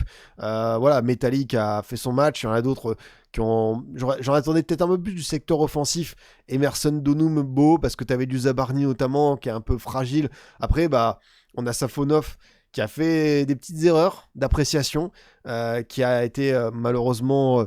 impliqué sur le but de Nicolaisen. Maintenant, comme je le disais sur Enjeu, tu vas pas changer, tu vas pas rappeler Chevalier dans 3 jours pour Liverpool, donc il faudra encore compter sur lui. Après voilà, c'est le dilemme de Safonov. Tu sais que c'est mieux que Chevalier en ce moment, mais c'est pas un gardien top 5 mondial, donc il y aura peut-être des petits moments d'égarement. Après, il est capable de sortir des performances d'un très haut niveau, comme ça a été le cas à Stamford Bridge. Non, voilà, ça peut être une des lacunes, une des limites du PSG pour aller chercher le back-to-back. C'est que t'as pas un gardien, voilà, c'est pas le meilleur de sa catégorie, donc faudra bien le protéger. Il n'y a pas de show qui est présent, t'as Marquinhos qui va être là, t'as Nuno Mendes qui a été mis au repos, t'avais tous les Portugais de toute façon qui étaient pareil reposés, t'as Gonzalo Ramos qui a, comme d'habitude, bonifié ces quelques minutes en marquant un joli but, un bel enroulé. Ouais, c'est vrai que côté toulousain, Koumbassa en défense centrale a été bon. Azizi, tout premier, pas en pro. C'est vrai qu'Azizi s'était fait les croisés et ça fait partie des petits joueurs que je m'étais noté, pourquoi pas, à surveiller. Et encore une fois, la formation toulousaine, voilà, t'as Rest au cache, t'as Metali à gauche, t'as Koumbassa dans l'axe. T'as Alexis Vossa qui a été intégré dans le secteur du milieu de terrain. T'as des joueurs qui commencent à arriver petit à petit. Et depuis que Toulouse est remonté en Ligue 1, c'est vrai que t'as un des meilleurs centres de formation du championnat. Et on peut vraiment le valoriser parce que c'est vrai que t'as des recrues qui viennent un petit peu de partout. Mais Toulouse a aussi mis les moyens, a bien bossé son académie et ça se ressent aujourd'hui. Et puis même, ça te permet, dans un contexte encore économique difficile de faire de très belles ventes. Jedi Campbell, une vingtaine de matchs en Ligue 1, tu le vends 25 millions à Crystal Palace, et vu les matchs qu'il est en train de faire à Palace, je pense qu'on en reparlera à un petit moment de Campbell, parce que ça peut aller chercher pourquoi pas mieux à l'avenir. Donc ouais, Toulouse forme bien, et c'est propre quoi. Ouais, c'est vrai qu'Edjouma, il a un peu disparu depuis son départ. De toute façon, même Edjouma, il n'avait pas un temps de jeu qui était foufou à Toulouse. Je pense que le LOSC a dû chercher, c'est comme d'hab sur le mercato, pour la faire courte, tu n'as pas ton plan A, t'as pas ton plan B, bah t'es à 24 heures de la fin, tu vas chercher ton plan D, E, et Djouma, tu t'es dit bon bah quel attaquant en Ligue 1 est dispo pour 3-4 millions, hop, Toulouse, le petit, ils en veulent plus. Donc, mais bon, ça reste un jeune joueur, on va pas enterrer. C'est vrai qu'il y avait du champion du monde de chaque côté du terrain, Hernandez, Sidibé, Dembélé. Ouais, c'est vrai que ça, c'est bien noté. Ouais, non, Toulouse, comme je vous le dis, je pense qu'il y a maintenant l'objectif d'aller chercher cette Coupe de France, de bien préparer le rendez-vous à Lens. Tu as été capable d'aller gagner au Vélodrome. Comment Lens, dans quel état sera Lens? Est-ce qu'ils auront renoncé au titre en mode bon, les gars, on va assurer le top 2 et puis basta. Et encore une fois, Lens n'a jamais gagné la Coupe de France dans son histoire. Ça peut être un rendez-vous capital, mais ce Toulouse-là a une belle tronche d'équipe à gâcher la fête. Donc je me méfierai grandement. C'est vrai qu'on va avoir deux belles finales, et puis deux belles demi-finales, et même une finale un peu imprévue au départ. Pas de PSG, pas de Monaco, pas de Lyon, pas de Marseille. Et on va se retrouver avec des équipes qui peuvent sauver leur saison avec. Il y en a qui peuvent faire un peu un double bonheur. Donc pas mal d'objectifs variés. Ça me fait plaisir à voir. Et comme tu le dis, Taichi Kounman, tous les offensifs du PSG se valent en stats, mais elles ne sont pas impressionnantes cette année. Non, c'est moins fort par rapport à ce qu'on a vu à d'autres années. T'as eu des petits pépins physiques, mais comme je te dis, je pense que ce PSG-là peut rappeler aussi à quel point les goals plus assists, c'est important dans le foot moderne, mais quand tu vois ce que certains sont capables d'accomplir pour le collectif et ressortir avec de vraies bonnes perfs, de s'être sali le short et d'avoir aussi proposé quelque chose de concret dans les 30 derniers mètres, je pense que ça a valorisé, tu vois. Et depuis un moment, on sait que Doué, Gvara, ils peuvent ne pas marquer, c'est pas les meilleurs stateurs. T'imagines si en plus Gvara, il rajoutait des saisons à 25 buts, 25-30 buts, ce serait effrayant comme joueur. Enfin, vraiment, je sais pas comment on pourrait le qualifier. D'ailleurs, Gvara qui est devenu capitaine de la Géorgie, important quand même dans son parcours personnel. Voilà, désormais on se donne rendez-vous mercredi pour Liverpool. Est-ce que le PSG est prêt? Oui. Est-ce que Liverpool est prenable? Oui. Liverpool qui en a pris 4 contre City avec une équipe quasiment type, assez inquiétante, la performance des Reds. Maintenant, comme je vous le dis souvent, il y a...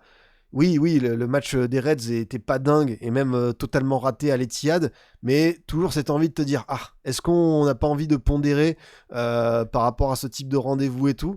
Maintenant, faut quand même faire bien mieux. On a l'impression que tout est réuni pour que le PSG les batte facilement. Mais chaque match a sa vérité, et il faudra toujours rester un petit peu en éveil, ne pas tomber dans la facilité. Et je pense, pareil, s'il y a une équipe qui ne va pas avoir une surconfiance et être prête pour ce type de rendez-vous, de toute façon, on se disait pour le PSG, à partir du moment où tu passes l'étape Chelsea, après t'être fait bousculer par Monaco, où tu élèves nettement ton niveau, non, oui, Liverpool, sur les dynamiques des saisons, il n'y a pas photo. Derrière, ça peut être le Real ou le Bayern, petite pièce sur le Bayern. Par contre, PSG-Bayern, là, ce sera vraiment... là, c'est un match qu'on va attendre de fou, quoi. Là, vraiment, ça va être fantastique. Merci beaucoup, Coco, pour le petit abonnement ce week-end sinistre. Bonne soirée, tout le monde. Je regarde en replay. Écoute, tu régales de quand même venir faire ta petite mention ici. Ouais, du coup, les Reds ont joué ce week-end avec Manarjvili. Alisson est blessé pour un mois. Gomez, Konaté, Van Dijk, Kerkez. Double pivot, Gravenberch, Jones. 4-4-2 avec Sobot, Zaïvert sur les côtés, Ekitike, Salah. Après, je pense que c'était peut-être aussi le 4-2-3-1 comme les slots d'habitude. Frimpong, McAllister, Gakpo, Ngoumoua, Chiesa qui sont rentrés. Ouais, là t'en as pris 4, t'as été baladé et va falloir se relever. Et même pour Liverpool, t'as aussi le danger de pas terminer dans le top 5 en première ligue et de voir la LDC t'échapper. Mais quand je vous dis, c'est le genre d'équipe, j'ai pas envie de te dire ça y est, c'est fait pour le PSG, parce que combien de fois on a vu des scénarios où tout était réuni pour que l'équipe favorite sur le papier, elle dégomme l'autre, et après la LDC reste une compétition à part, donc faut pas arriver et penser que le dîner est déjà servi. Faut quand même aller en cuisine, préparer les petits ingrédients, passer à l'essorage, et après on pourra on pourra juger, mais j'ai quand même bien confiance en cette équipe du PSG. Ouais, Konaté, Van Dijk, est-ce qu'en 4 jours, ils peuvent changer la destinée de leur saison ? Pas évident. On va enchaîner sur les matchs du samedi. On avait un beau Strasbourg-Nice à 17h. On fait le deuil, évidemment, de Païcelli qui s'est fait les croisés durant la trêve, qui va manquer les derniers matchs en Ligue 1, en conférence, en Coupe de France du Racing, également la Coupe du Monde avec l'Argentine. Très triste pour lui et on prendra du plaisir à le revoir. Maintenant, ce qui m'intriguait, c'est de voir comment ce Strasbourg-là allait faire sans son attaquant numéro 1 qui a marqué 16 buts cette saison. Alors, bonne nouvelle, Emega a repris la compétition après 3 mois et demi d'absence, donc tu auras au moins cette garantie. David Datrofana a été laissé sur le banc, donc c'est vraiment en mode on compte pas sur toi. Même sur la compo, c'était Godot, Nanassi, Enciso, Yacine, pas de pur attaquant pour animer ce secteur-là, mais ça a bien fonctionné et Strasbourg a marqué 3 buts et a fait la différence avec Godot sur le premier but. Ce qui me fait plaisir pour Godot, c'est que c'est un joueur qui a commencé à se révéler en Conference League, qui a d'abord été remplaçant et depuis je crois qu'il a marqué entre 10 et 15 buts et c'est bien toute compétition confondue pour un joueur qui découvre la Ligue 1. Ça c'est vraiment une belle chose. Et Enciso buteur avec cette passe de El Mourabet, la performance ce week-end d'El Mourabet, waouh. Déjà que j'aimais bien ce profil de joueur et le double pivot avec Barco où ça s'entendait bien. Désormais, si ce joueur, qui on le sait, a une formation liée au futsal, vous connaissez l'histoire d'El Mourabet parce qu'elle a tourné sur les réseaux, il était un petit peu en surpoids dans le centre de formation du Racing, il n'a pas été conservé, il est parti au Five, au futsal, se refaire une santé, se remobiliser, et finalement il a été tellement bon que le Racing l'a rappelé, et aujourd'hui c'est devenu, que ce soit sous Ross Senior et maintenant sous Gary O'Neill, un titulaire indiscutable, une des vraies belles révélations de la saison, hein, El Mourabet. D'ailleurs j'ai fait un petit tweet sur lui en mode le mec il fait des ouvertures de fou furieux, il te met des patates à la Thorsten Frings, techniquement c'est assez réprochable jusqu'où il peut aller. Alors là tous les Marocains étaient là, putain, cet été on va rouler sur tout le monde, milieu de terrain, El Mourabet, El Anaoui, dit aux Brésiliens de se préparer. Non, je suis très content parce que c'est le genre de trajectoire que tu vois pas venir, de joueur qui est dans un effectif au départ et qui pourrait être juste une solution pour la Conference League pour dépanner, et finalement c'est titulaire indiscutable tous les jours au Racing, et là il a sorti son match référence, et l'ouverture pour Enciso est magnifique, très bien exécutée. Mais alors cette frappe pareil, assez relâchée, fouettée extérieur du pied, elle est pas mal, hein. Sortie de corner, vraiment très très beau. Donc El Mourabet, petit indice sur l'équipe type à venir. Oyedele, quel joueur aussi super surpris de ses dernières performances après sa blessure, l'année prochaine sera dingue avec la doublette El Mourabet Oyedele. Et oui, GXTS qui vend la mèche. Peut-être que vous êtes passé à côté de cette nouvelle. Voilà, AT Baobab qui le dit. Valentin Barco va s'engager avec Chelsea. Négociation très rude, hein. Je crois que c'est entre les deux parties, ça fait 3-4 mois qu'on s'échange un nombre de coups de fil, qu'on a dépensé je ne sais combien en WhatsApp, en mail, en fax, pour tenter de trouver la bonne solution, la bonne offre pour que les deux clubs s'entendent. Et je suis content aussi que dans le football moderne, on réussisse malgré la distance, malgré la barrière de la langue, à faire des transferts de ce type. Donc Valentin Barco va s'engager avec Chelsea. Bon, j'arrête l'ironie, hein, je pense que vous avez tous compris. Mais quelle déception que ce Valentin Barco-là ne soit pas un joueur du Paris Saint-Germain de Luis Enrique au 1er juillet 2026. Il avait tout pour aller là-bas. Après, c'est l'envie de revenir en Première Ligue, hein. Peut-être que c'est son rêve de s'imposer en PL. Lui qui a échoué avec Brighton. Mais quand je vois le style de joueur qu'il est-ce que Luis Enrique est capable d'accomplir ? Je vous avoue qu'un Barco sous ce maillot du PSG, c'est un what if qui m'aurait fait plaisir. Mais il faut se faire une raison. Malheureusement, ça ne va pas aboutir. Donc, bon vent à lui. Et puis, bon, s'il revient un jour en Ligue 1 après une éventuelle déception, on l'accueillera de nouveau avec plaisir. Mais oui, Oyedele, qui a été recruté au Legia Varsovie l'été dernier, qui a très très vite disparu des radars. Il est entré de 3 minutes, on avait vu la dernière fois. Et derrière, grosse blessure. Mais finalement, ça fait partie des joueurs qui devaient prendre la suite d'André Santos, même maintenant celle de Barco, préparer la saison pro. Et on voit des très belles choses avec ce joueur. Donc déjà que le but contre Nantes, avec l'enchaînement gourcufiesque, était sympathique. Et là, vraiment, il monte en puissance, très clairement. Mais moi j'aime bien vraiment cette animation offensive en attendant le retour des mégas qui peut t'apporter un plus. Alors dans la finition oui et non parce que c'est un numéro 9 de base, donc normalement tu auras un peu plus de taux de conversion, mais justement Emega est un joueur aussi qui gâche pas mal de situations, donc faudra voilà, petit à petit se remettre dans le bain, surtout que là le Racing encore une fois là jeudi prochain c'est Mayence en Conference League, t'as la Coupe de France derrière, t'enchaînes tout un petit peu, t'as pas lâché la Ligue 1 totalement, en mode pourquoi pas, on est là s'il y a besoin de nous. Donc, ouais, vraie belle perf du Racing. Même Doué, j'ai bien aimé son match côté droit. Et ouais, ils ont détruit Nice. Hein. Surtout, tu disais, bon, Nice, est-ce qu'ils vont pas profiter d'un Racing sans Berricelli, d'un Racing qui a la tête à ces compétitions de coupe? Ils se sont fait broyer. Malgré le retour de Wai, que peut espérer cette équipe? Bon, t'as eu un beau but hein, de Mendy, mais c'est dur Nice. Hein. Franchement, les 45 premières minutes, tu prends l'eau de toutes parts, tu proposes pas grand-chose. Est-ce qu'on va vivre une saison où tu passes d'un barrage de Ligue des Champions à potentiellement une relégation Ligue 2? C'est le plus dur pour ce type d'équipe, je me répète, mais de switcher dans l'aspect mental en mode on a été qualifié en Coupe d'Europe, maintenant on doit sauver notre peau. Et quand t'es pas habitué à jouer le maintien, quand t'es pas le Havre de Didier Higard, quand t'es pas le SCO d'Alexandre Dujeu, que t'es pas voilà même le FC Metz ou Nantes, des équipes qui sont plutôt programmées ces dernières saisons pour batailler dans le bas, là tu peux vraiment très très vite te retrouver dans le rouge. Et je vous avoue que les signaux envoyés par Nice lors de ce match sont pas rassurants. On a vu le calendrier tout à l'heure qui est assez dantesque. T'as un match à venir là contre le Havre, adversaire direct. Si tu gagnes pas, comme ensuite tu vas faire du Marseille, tu vas faire du Lens, tu vas même avoir ce match à la 33e journée à Auxerre, c'est flippant. Vraiment, ça peut être terrible pour eux. Même si je suis pas fan de la multipropriété, le fait que les joueurs savent qu'ils sont très bons, ils peuvent se retrouver à Chelsea, ça les force à se les donner. Ah non, mais très clairement, je pense que c'est une très belle passerelle pour eux. Tu sais que tu signes à Chelsea, si t'es bon, tu vas intégrer un bel effectif européen. Donc là, pour le coup, c'est quand même une chance pour certains de ces joueurs, surtout pour un Godot, tu vois, qui était à Fulham, un peu dans l'anonymat, qui peut revenir, pourquoi pas, pour être le backup de Pedro Neto. C'est vrai que ces joueurs-là, ça leur offre...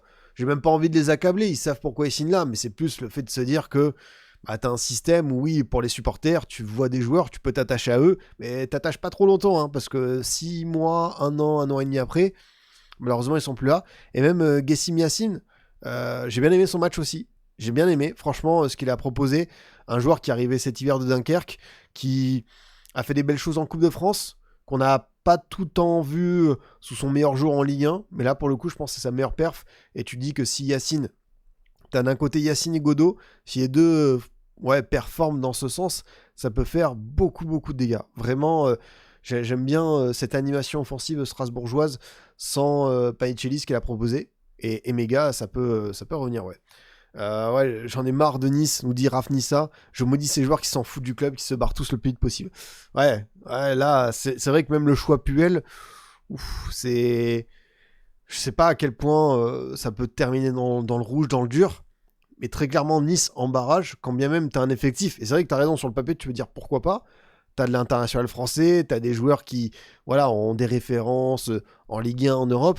Mais tu sais que dans ce genre de dynamique de saison, c'est des choses futiles qui ne comptent plus. Là, c'est le terrain. Et le terrain, il est véridique. Cette équipe, elle peut aller tout droit en Ligue 2 si tu changes pas quelque chose. Parce que là, c'est vraiment... ouais ça fait flipper, comme je vous dis.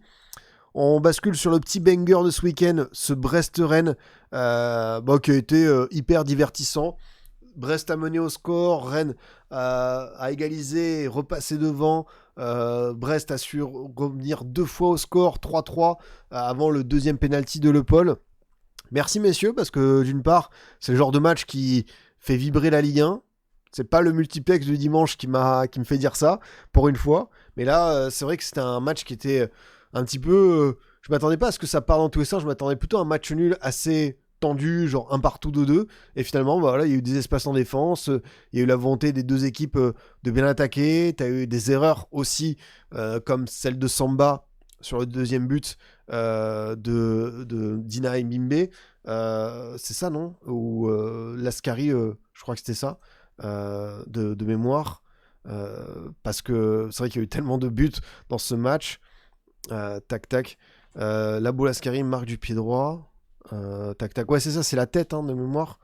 Ouais, c'est ça, c'est la tête, exactement.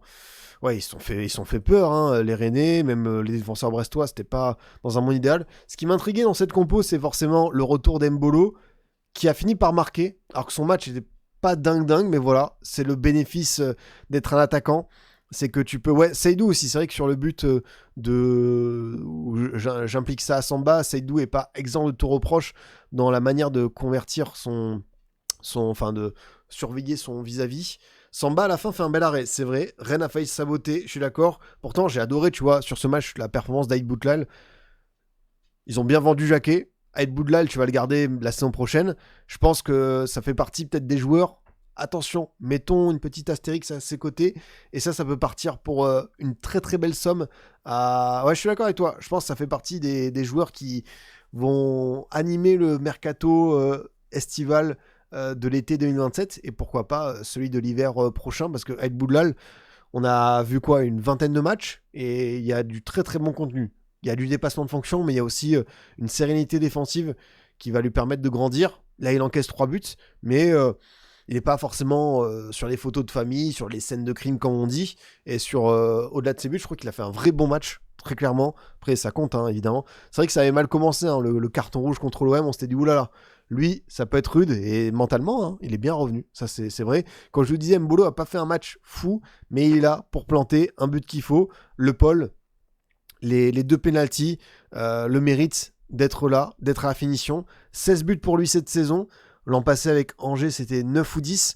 Une progression significative. Et mine de rien, pour Rennes, c'était le désir d'avoir ce fameux 9 qui va t'apporter la dizaine de buts pour rattraper quelques places et accrocher un destin européen. Le Paul, il te fait ça. Alors pareil, le Paul, il peut faire mieux dans le jeu, je pense. Mais sinon, quand même, très souvent, il est là. Il s'est performé tout seul. Il s'est performé dans une attaque à 2, selon un système où ça va dépendre si tu as des ailiers, des pistons. Donc je trouve que c'est bien de sa part parce que c'est un numéro 9 qui sait quand même s'adapter.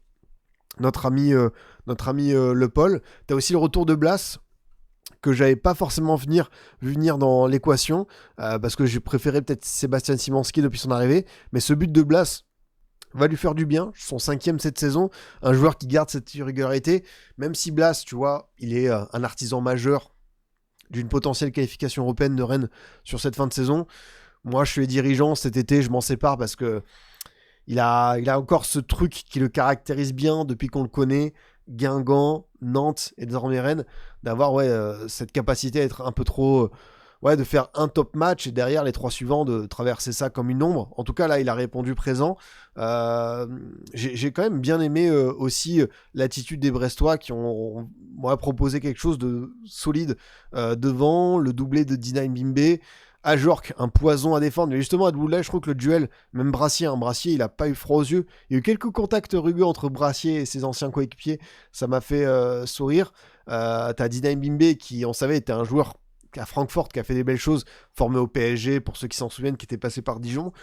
Souci de Dina Mbimbe, je crois qu'il est arrivé blessé, un peu diminué, et là il est revenu à 100%, donc ça peut être, tu vois, un joueur bonus sur cette fin de saison. Après, c'est dur pour Brest parce que t'es un peu en roue libre, t'as assuré ton maintien, t'as pas de coupe. Donc là, c'est vraiment aller chercher la meilleure place possible pour le tableau d'honneur. Rongier sera pas là contre Strasbourg. Oh, tu vois, cette information, je ne me l'étais pas notée. Et ça peut compter, même si Strasbourg sera au milieu d'un enchaînement colossal. Ça va être quand même quelque chose d'assez...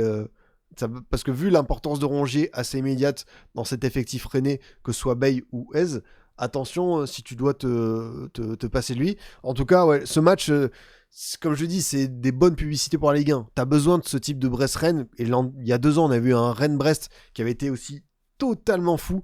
Je sais pas si vous en souvenez, mais ça avait fait 5-4 et ça avait été un match un peu charnière dans l'histoire des Brestois pour aller chercher la qualif en LDC. Comment ça, il y a pas le... Voilà. Mandanda au cage, Guéladoué, Omari contre son camp, Théâtre Bélocian, Bourigeau, Matusiwa, Santa Maria, Doué, Kalimundo, Terrier. La rencontre, c'était il y a 2 ans, et il n'y a plus aucun joueur côté rennais. Après, je sais que dans le foot, la Ligue 1, les effectifs peuvent changer, mais là, je me rends compte que tu as plus personne qui est présent côté rennais sur cette compo. Alors qu'à Brest, tu vas avoir Lala, Chardonnay, Loco, Magnetti, Del Castillo. C'est quand même pas mal. Après, évidemment, tu as Ebrassier et Camara qui ont fait le chemin inverse. Là, sur le banc, tu as Gouiri, Truffert, Lefebvre, tu as Seydou et Blas. Voilà, tu les as, tes deux joueurs qui sont encore là. Et même, ouais, tu as Kamori Doumbia, Couder aussi côté brestois. Mais ce match avait été fantastique avec le but à 96e de Brassier. Ouais, Brest qui menait 4-2. C'est vraiment un match, je revois les statistiques. Waouh, on a vraiment bien mangé dans ce sens.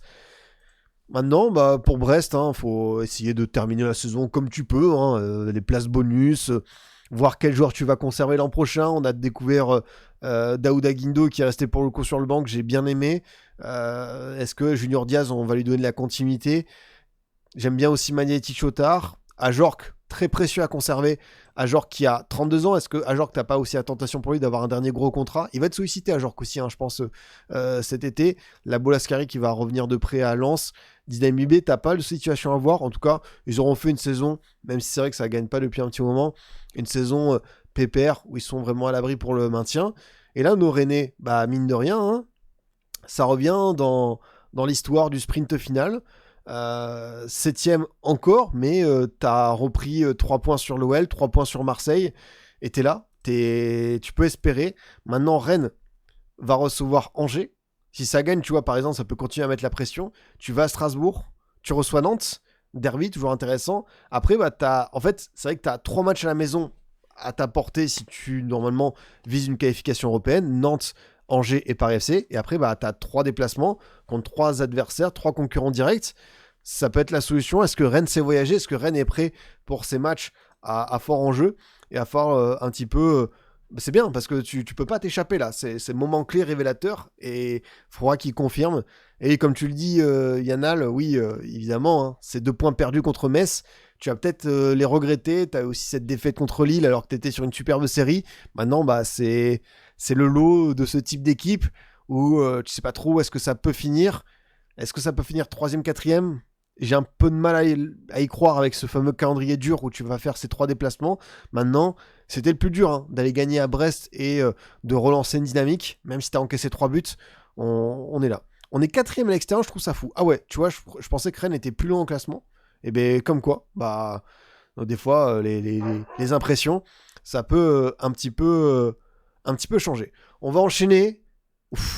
Là, on est gâtés, les amis, parce qu'on a ce derby du Nord, le Lille-Lens, qui évidemment était un match qu'on attendait tous. Et d'ailleurs, je l'attendais tellement que sur la plupart de mes streams, de mes vidéos, j'arrêtais pas de dire « Oh là là, rendez-vous dimanche, superbe match, Lille-Lens, ça va être incroyable ». Je m'étais avancé, j'ai confondu l'horaire et le jour de Monaco-Marseille et de Lille-Lens. Maintenant, une fois que j'ai dit ça, bravo Lillois, parce que match parfait, match référence, la rencontre idéal qu'il fallait faire pour mettre Lens la tête sous l'eau, aller chercher haut, du très bon pressing, de l'agressivité nécessaire sans faire la faute qui peut, tu vois, faire débloquer. Et pourtant, il y a eu des situations très tendues dans ce match, avec les fameux champs contre Thauvin, où tu as eu 2 interruptions de match, où tu as eu pas mal de menaces que ça s'arrête définitivement, que ça rentre au vestiaire. Et je me suis dit, Lille est dans une bonne soirée. Est-ce que finalement, les champs, ça va pas se retourner contre eux avec ces interruption de match où c'est pas évident du niveau du rythme? Et ce qui est très bien, c'est que je trouve que Lille a gardé la tête froide et mentalement ils étaient prêts à repartir à chaque fois après chaque interruption, et ils ont fait très très mal à ces Lensois-là qui n'y étaient pas. Franchement, ils sont passés à côté. Il y a eu des manques, il y a eu des ratés. Et comme je dis, si Lens a été aussi moribond, aussi médiocre, c'est parce qu'en face, il y a une superbe équipe. Vraiment, c'est une perf d'un point de vue intensité. On a parlé tout à l'heure du niveau de Monaco avec cette équipe Première Ligue parachutée en Ligue 1. Là, ils ont fait un match pareil dans le fait d'aller chercher haut. Et même ce que j'ai aimé, c'est les sorties de balles. Vraiment, les sorties de balles lilloises étaient très très bien exécutées, très intelligentes. Bentaleb, Nabil Bentaleb. Ouais, Nabil Bentaleb en ce moment, je pense qu'il peut jouer un peu dans n'importe quel milieu de terrain en Europe. Il est à un niveau stratosphérique. C'est une de ses meilleures versions, comme à l'époque Tottenham. C'est remarquable. pareil, hein, un joueur qui revient de loin, l'accident cardiaque, le fait d'avoir été un peu en alternance, remplaçant titulaire, et là c'est plus que titulaire indiscutable, c'est le premier nom que tu coches sur ta feuille de match, il t'apporte quelque chose de fort. J'aime beaucoup ce double pivot avec Boadi, en sachant que tu mets du coup André potentiellement sur le banc, mais Bentaleb a un niveau qui est divin en 2026, c'est un des tout meilleurs milieux de Ligue 1, et j'adore sa capacité à résister aux pressions adverses, et très vite bien se retourner, jouer vers l'avant, et faire des choses simples, mais dans le foot on sait des fois que les choses simples, c'est pas les plus évidentes, et Bentaleb a cette capacité, dès qu'il se retourne, à voir la bonne zone de passe, le bon espace à exploiter, et ça c'est vraiment le signe d'un joueur très intelligent. Donc déjà le match de Bentaleb au Vélodrome, j'avais surkiffé, il avait été vraiment au-dessus du lot, mais alors là, dans cette capacité à remettre ça contre Lens, dans un derby, 2 semaines après, dans un match qui compte pour ton destin européen, bravo. Non, c'est vrai que ce LOSC-là a été épatant de bout en bout, j'ai que des louanges à faire, et même Félix Correa, qui a été maladroit, qui a raté des choses, bah voilà, hein, Mathieu Hudol a décidé d'être généreux et de le mettre sur orbite, et Correa ne s'est pas fait prier pour effacer Risser. Et ce qui est le plus fou, pour tout vous dire, c'est que j'ai fait une vidéo, merci beaucoup Tibarn pour l'abonnement, tu régales mon pote, j'ai fait une vidéo sprint final, et j'ai dit dans cette vidéo, il va falloir que certains joueurs offensifs du LOSC se réveillent. J'ai parlé d'Haraldsson, il plante le premier but, et de Correa, il plante. Après, tout n'est pas parfait dans le match de Correa, mais c'est le genre de but qui peut lui faire du bien. Surtout que peu de temps après, il a quand même ce face-à-face où il enroule sa frappe, mais c'est bien détourné par notre ami Risser. Fernandez Pardo, c'est trop fort. Fernandez Pardo, c'est pareil, hein, c'est de la dynamite. C'est le joueur qui a réussi le plus à convertir son potentiel, ses capacités à finaliser les actions. C'est une arme fatale, mais tellement redoutable. Je sais pas s'il en a conscience du déclic de ce qu'il peut apporter, parce que Mathias Fernandez Pardo, au démarrage, c'est très fort, mais on sait que le plus dur, c'est les 30 derniers mètres de temps en temps, surtout pour ce type de joueur.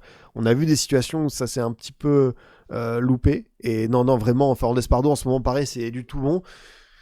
Ça a bien tourné pour le LOSC, hein, parce que comme je vous le disais, 2 mois et demi en arrière, il y avait l'incendie à Luchin, fallait virer Genesio, on avait même, je m'en souviens, regardé la liste des coachs libres, on était tous là en mode, bon, est-ce qu'on n'irait pas chercher un Thiago Motta, est-ce que Tudor il pourrait revenir en Ligue 1, enfin, on était vraiment hyper accentué sur le fait que Genesio c'était terminé. Bravo à lui, parce que j'ai senti fatigué à un moment donné, j'ai senti sans solution, il y a eu un enchaînement de matchs, Ligue 1, Coupe de France, Europa, il y a eu aussi des joueurs qui n'étaient pas là à la CAN. D'ailleurs Bentaleb n'était pas là avec l'Algérie, mais je me demande si là ce qu'il est en train de faire, c'est pas un billet validé pour le mondial. Normalement, dans n'importe quelle sélection africaine, il a sa place, et Bentaleb là, si tu le prends pas, de la part de Petkovic, ce serait une belle erreur. Mais ouais, cette équipe a quand même des ressources mentales, et même au-delà de la tête, hein, c'est aussi qui est capable de proposer. Là, je revois mon LOSC vraiment bon sur la phase de groupe de Ligue des Champions, qui sait se hisser à la hauteur des rendez-vous. Dommage d'avoir attendu peut-être mars-avril pour revoir ce LOSC concurrent. Peut-être qu'ils auraient pu obtenir de meilleurs résultats en Ligue 1, mais en attendant ils sont là, et surtout ils sont 3e. À un moment donné ils étaient beaucoup plus loin, et là ils ont fait le plus dur, et ce qui est très bien pour le LOSC, c'est comme je vous dis, tu as ce Monaco Lille qui peut occuper tous les esprits à 33e journée, mais Lille en attendant ça va faire du coup un déplacement à Toulouse, une réception de Nice, déplacement au PFC, réception du Havre, déplacement Monaco, réception d'Auxerre. Mais connaissant mon Genesio, est-ce que je crains pas plus le stadium, l'enfer du stadium, un dimanche après-midi, les percées, les fulgurances d'Aaron Donoum et de Yann Boho, par rapport à un match contre le 2e de Ligue 1? Oui, c'est totalement un match où le LOSC va devoir jouer contre lui-même. Désolé pour l'expression, mais va falloir quand même s'accrocher. Ils sont là, dans ce sprint final. Ton classement, le 3-8 Pipion, il n'est pas évident celui-ci. Moi, de toute façon, j'ai donné mon classement dans ma vidéo. Désolé, je parle beaucoup de la vidéo, mais de toute façon, je suis un peu obligé parce que j'ai fait vraiment le récap du sprint final. Donc, c'est là où j'ai tout en tête.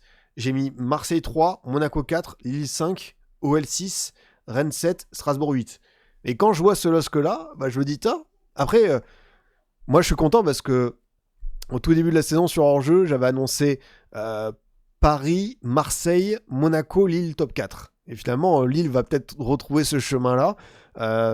Mais c'est, encore une fois, à eux de convertir ça. L'année dernière, à Toulouse, on gagne 2-1, mais on se fait peur sur le match. Ah non, mais c'est tout sauf simple. Hein. Surtout que Toulouse, voilà, devant leur public, bien se préparer pour la Coupe de France et surtout pas lâcher le championnat, c'est important. À Lille de faire le job, va falloir quand même convertir ces matchs idéaux sur le papier. Ils ont la solution. Ce qui est très positif pour Genesio, c'est que tu récupères pas mal de bancs. T'as Mbappé et Gaëtan Perrin qui sont revenus de blessures. T'as d'autres comme Sarawi aussi qui va être là. T'as Chancel Memba. Est-ce qu'on le reverra d'ici la fin de saison, lui qui était en train de faire la teuf à Kinshasa avec la qualification de la RDC. C'est vrai que t'as même Alessandro qui est resté sur le banc et que ta défense centrale, c'est Mandy Ngoy et que ça a plus tenu la route. On est en face sur une attaque qui a eu beaucoup de certitude, d'occasions converties. Edouard Thauvin Saïd, c'est aussi le mérite de la défense lilloise. Tous ont fait un excellent match. C'est vraiment le plus beau, le plus beau message envoyé par Genesio, c'est que tu as ce collectif qui a répondu présent dans ce type de rendez-vous et même individuellement, j'ai beaucoup aimé ce genre de choses. Lille et Monaco seront top 3 et top 4. Après, c'est quoi ? C'est vrai que par rapport à Marseille, tu dis ils peuvent s'effondrer, mais Marseille a aussi un calendrier de son côté. Monaco a la dynamique la plus folle du championnat. Donc, c'est un peu, tu vois, de toute façon, c'est des histoires de fin de saison où tout va aller très très vite.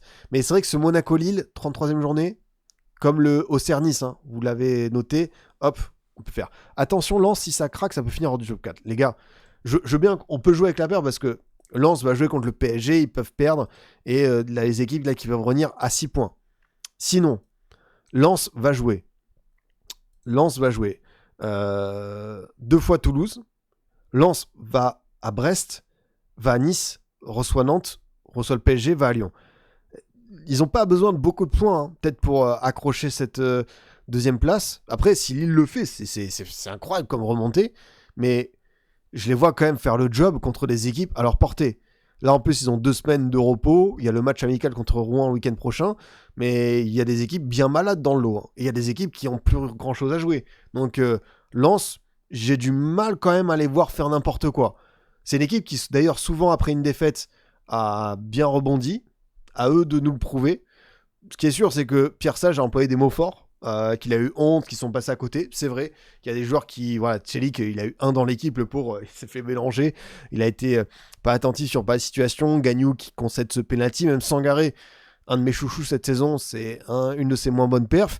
Mais j'insiste, hein, pourquoi tous ces gars qui nous enchantent depuis début août ont été dans une soirée difficile, parce qu'en face, il y a des mecs qui avaient les crocs, il y en a qui voulaient leur faire mal dans le bon sens, et qui ont fait le match idéal pour leur faire perdre pied, et Lens a très très peu existé même, hein.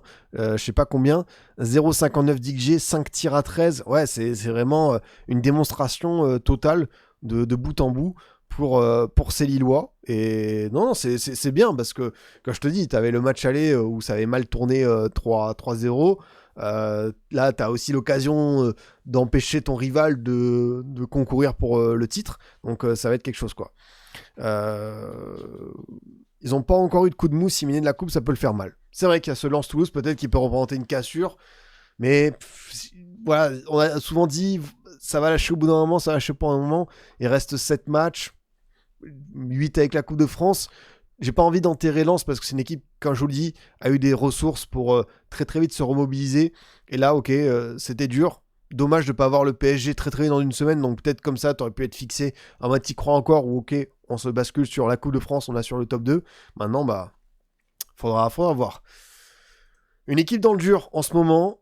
Autre passage par ce top 7 où ça joue des coudes, c'est l'OL. L'OL n'y arrive plus. L'OL n'a plus gagné depuis 1 mois et demi de mémoire. L'OL cale de tous les côtés. Malgré les retours de Chouk qui est sorti blessé. C'est vrai que Chouk il a fait 2 fois 120 minutes contre l'Irlande et le Danemark. Pour un joueur qui revenait de blessure, c'est quand même assez tendu. T'as Afonso Moura qui était sur son côté gauche. T'avais évidemment Henrik, Tolisso, Morton, Niakate, même le retour de Maitland Nice, Tagliafico suspendu. Contre une équipe d'Angers qui, c'est vrai, termine tranquillement sa saison, mais pour les sueurs de Ligue 1, on le sait, hein, le déplacement à Raymond Kopa n'est jamais évident. Maintenant, c'était un match qui pour moi devait symboliser j'ai pas envie de dire le renouveau de l'OL, mais la capacité à de nouveau être d'attaque et aller chercher sa place en LDC. Il y a eu une entame pas mal, et après, très très vite, j'ai vu un OL incapable d'enflammer ce match, d'avoir le petit truc en plus. Hendrick, qui je préfère limite quand il tente sa chance, parce que là, c'était un joueur vraiment quelconque, pas beaucoup de différence. Est-ce que ce rôle sur le côté lui correspond? Est-ce que c'est pas mieux de mettre une attaque à deux avec Chouk? Je sais pas, mais en tout cas, ce rôle d'Hendrick me déplaît. Hendrick qui n'a pas marqué depuis 8 matchs en Ligue 1. J'ai été très dithyrambique, et je pense à juste titre sur ses premiers pas en Ligue 1. On a vu des choses contre le LOSC en Coupe de France, contre Metz, t'as eu aussi contre Brest et tout, c'était bien, mais là, bon, bah, c'est dur Hendrick en ce moment. Ouais, c'est dommage parce que il y a eu des choses, hein.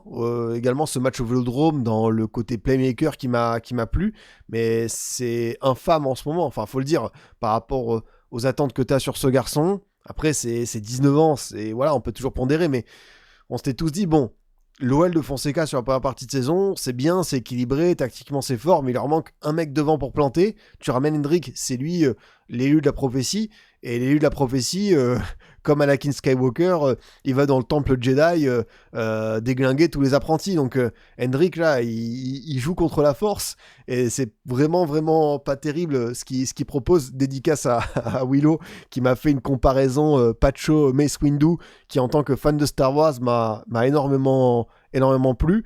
Maintenant, bah, c'est dur pour l'OL parce que tu sors d'une série très très dure, t'as tout perdu, Coupe de France, Europe, et t'as commencé à voir tes concurrents revenir sur toi, mais t'as eu cette trêve internationale qui devait te faire du bien ces 2 semaines, et là tu réussis pas à enclencher quelque chose de positif. Dimanche prochain, prime time contre Lorient, voilà, là si tu gagnes pas, je pense que vraiment la Ligue des Champions, ça commence à sincèrement craindre. L'OL qui a un calendrier qui est pas le plus évident de mémoire, je crois que t'as Rennes et le PSG et Lens au programme. Du coup, l'OL reçoit Lorient, va au Parc, reçoit Auxerre, reçoit Rennes, va à Toulouse et reçoit Lens. Même, tu vois, Auxerre qui doit jouer sa peau, c'est pas un cadeau. Donc, très clairement, dans une optique de sprint final et mettre toutes les chances de ton côté pour terminer en LDC, bah, c'était le match où tu devais prendre 2 points de plus, tu l'as pas fait. Et comme pour certains, c'est des points qui vont peut-être te manquer à la fin.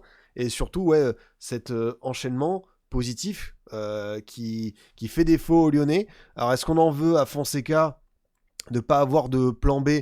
Ça peut être évidemment un symptôme de cette équipe lyonnaise. Après il y a des choix aussi, tu vois, Khalis Mera, il est pas mal quand même ce gamin, hein. Je me demande si on n'aurait pas dû le voir un peu plus par rapport à d'autres.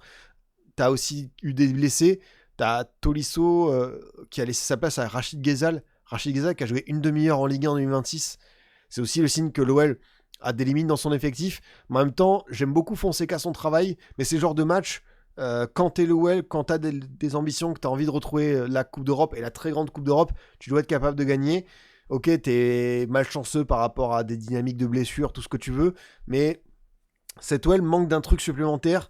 Il n'y a pas la fougue de Lille, il n'y a pas la capacité des talents individuels de Monaco à convertir ce qu'il faut sur cette fin de saison. Il leur manque quelque chose à ces Lyonnais en ce moment, et c'est même au-delà des résultats, quoi. Je crains qu'on fasse une fin de saison en autre boudin. Ghezal a été bon. Ghezal n'a pas été ignoble. De toute façon, enfin, j'en attends pas grand-chose, mais tu vois où je veux en venir, c'est que t'as un manque qui des fois te pénalise parce que t'as vraiment pas de solution. Est-ce que la fin de saison sera en autre boudin? C'est comme toujours, le verre à moitié vide ou le verre à moitié plein, parce que pour cette OL-là, si tu devais être top 6, après toutes les affaires de DNCG, Textor, les magouilles, tout ça, le fait d'avoir été rétrogradé provisoirement en Ligue 2, t'aurais signé pour ça. Mais maintenant, avec cette tournure de saison, tu dois avoir des regrets, je suis d'accord. Donc si le top 4 t'échappe, je peux comprendre cette forme de lassitude sur les fins de saison de Fonseca. Ouais, il faudra peut-être se poser les bonnes questions sur ça. Jouer face à ce Angers qui casse le rythme d'après minute, c'est pas ça. Après, Angers a fait le match qu'il faut d'une équipe qui termine sa saison pépère et qui veut pas laisser l'OL respirer. Et même à la fin, je me suis dit, attention, est-ce que c'est pas Angers qui va s'imposer? D'ailleurs, côté Angevin, très belle découverte avec ce Marius Lauer, 19 ans. Combien de matchs en Ligue 1, ce gamin? Je crois que c'était son 5e match. Il en a débuté 2. Et franchement, vrai coup de cœur côté Angevin. Donc, comme d'habitude, pour du jeu, tu regardes l'effectif, tu demandes à quelqu'un dans 15 ans, est-ce que c'est de la Ligue 1, est-ce que c'est de la Ligue 2 ? Pas forcément évident d'avoir la bonne réponse, mais il a maximisé la capacité d'Angers à aller prendre des points et se mettre à l'abri. Donc ça, vraiment, je le valorise de fou. Vraiment, c'est très très fort ce qu'a fait du jeu. Il y a même des joueurs qui peuvent partir, tu vois, pour une certaine somme. Avec Begdim, on voit des choses. T'as Prosper Peter et le Roi Machine. T'as Aruna Djibrin qui est resté sur le banc. Hervé Kofi qui malheureusement va retourner à Lens. T'as le néo-international mauritanien Jordan Lefort qui a marqué contre l'Argentine de Messi à la Bombonera. Cette phrase est improbable, mais évidemment, je suis obligé de la prononcer. Non, franchement, t'as une vraie bonne équipe de Ligue 1 au final pour un matériel où tu disais ça va être très compliqué. Angers aurait pu se retrouver à la place de Nantes et de Metz, mais ils ont réussi à dépasser tout ce qu'il fallait pour un sueur de Ligue 1. C'est très fort, ça me rappelle un peu Clermont, l'année où ils ont été 8e avec Gastien, avec Mohamed Cham, avec tous ces beaux Moridio, etc. Maximiano Coffrier, mais ce Angers-là qui va terminer peut-être 10e, 11e. Très très belle perf, c'est beau à y avoir. Et encore, il y avait plus de budget. C'est vrai que là, Angers, on fait avec des tickets resto, quoi. Donc, ils vont prendre un point qui va, encore une fois, assurer un maintien tranquille. Il y a des joueurs qui peuvent vraiment faire une belle carrière, je sens, dans ce 11. Côté lyonnais, ça peut être un point de bascule, un point de rupture. T'as pas gagné depuis un moment. T'as des individualités plus qui sont blessés, qui redeviennent blessés comme Chouk. Quelle est la longueur de sa blessure ? T'as aussi Hendrick qui est dans une spirale archi négative. Et je sais pas si c'est le fait de pas marquer qui le travaille ou si c'est ce rôle-là, mais en tout cas, c'est pas une bonne version de sa part. Tolisso aussi, que je trouve vraiment pas bon en ce moment, qui pareil a ce contre-coup physique assez dur, assez lourd. Donc même Morton, qui m'a beaucoup plu à un moment donné. En fait, c'est toute l'équipe de l'OL où je commence à voir des lacunes, à part Niakate que j'ai un peu envie de sauver. Alors, il est impliqué sur l'élimination en Coupe d'Europe contre le Celta avec ce carton rouge, mais Niakate fait quand même une saison de dingue. Le niveau technique côté OL et nos coups de pied arrêtés étaient d'un niveau désastreux. Angers a fait son mal de son côté, s'ils avaient gagné, ça aurait été mérité. Non, mais c'est ça, c'est vrai que t'as raison d'insister sur cet aspect des coups de pied arrêtés qui ont été mal tirés souvent. Ça me fait penser tout à l'heure sur le Marseille-Monaco, enfin plutôt Monaco-OM. C'est vrai que les corners de Paixão, certains, c'était pas les meilleures solutions. Donc ça peut compter aussi quand t'as la tête au fond du seau, que t'as pas de solution dans le jeu. Bien tirer les coups de pied arrêtés, c'est tout bête ce que je dis, hein, c'est un archi pensif, mais ça peut débloquer des situations. Et l'OL n'est pas capable d'aller gagner contre un Angers qui termine sa saison en roue libre. Donc à partir de là, est-ce que tu vas pas finir par faire une croix sur LDC ? T'es qu'à 2 points de la 4e place de mémoire. Faut pas croire que tout est fini pour l'OL, mais ce qui est sûr, c'est que là, oui, quand tu vois cette série, tu te dis, attends, il y a du vert partout quasiment, et nous, on cale un petit peu au pire des moments. Donc attention aux Lyonnais. En plus, t'as le souffle chaud sur ta nuque de Rennes. Ça peut être évident. Non, c'est vrai que Tolisso, il y a peut-être aussi l'aspect mental sur une non-convocation d'équipe de France. En fait, le fait que je pense Tolisso lui-même a peut-être fait une croix en interview, je pense qu'il fait il fait bonne figuration, il dit oui, j'ai envie, tout ça. Mais peut-être qu'au fond de lui-même, il sait que comme il a été très très bon à un moment donné, il y a un an et demi, et que même avec ce niveau de performance, il n'a pas été convoqué, je pense que de lui-même, il s'est résigné. Et là, peut-être que oui, inconsciemment, consciemment, ça le travaille. Mais par rapport à ce que je vois, je l'entends, hein, parce que ça compte, hein, mais même sur le terrain, il est dans le dur. Il est dans le dur, Tolisso, c'est par hasard s'il sort assez tôt sur pourtant un match à fort enjeu. On a encore ces 3 rencontres à voir du multiplex. Beaucoup de choses à dire, évidemment, sur le bas du classement, et ce Le Havre-Auxerre, où Le Havre était très attendu par rapport à la série un peu négative qui traverse en ce moment, mais que dire de la Auxerre qui avait gagné à Brest, contre Brest, avec une infériorité numérique dès la 5e minute, et le carton rouge de Donovan Léon. Le duo Sinaeko Namaso, là vous me l'encadrez celui-ci, parce que même si ça descend, dans 10-15 ans, ce sera un Street Won't Forget, un vrai duo Made in Ligue des Talents qu'on apprécie, et Sinaeko qui marque ses forts. Soumaré et le travail pour Ed Bonnock, c'est très très fort aussi. Franchement, ça s'est rendu coup pour coup des deux côtés. Ça n'a pas suffi pour la JOCR qui revient à 4 points de Nice, donc tu peux avoir cette petite déception dans ce sens. Mais c'est vrai qu'un des mots de la Auxerre, c'est de ne pas convertir la plupart de ces situations. Et encore une fois, ce soir, t'as pas été verni parce que Moridio, il fait quoi? Il fait un seul arrêt, mais sinon, je pense que vous l'avez vu tout à l'heure, t'as eu beaucoup de tirs, mais pas forcément beaucoup de cadrés. 4 occasions de but. C'est vrai que là, ça a été quand même assez compliqué pour les Auxerrois. C'est vrai que tu as Brian Oko qui touche la barre.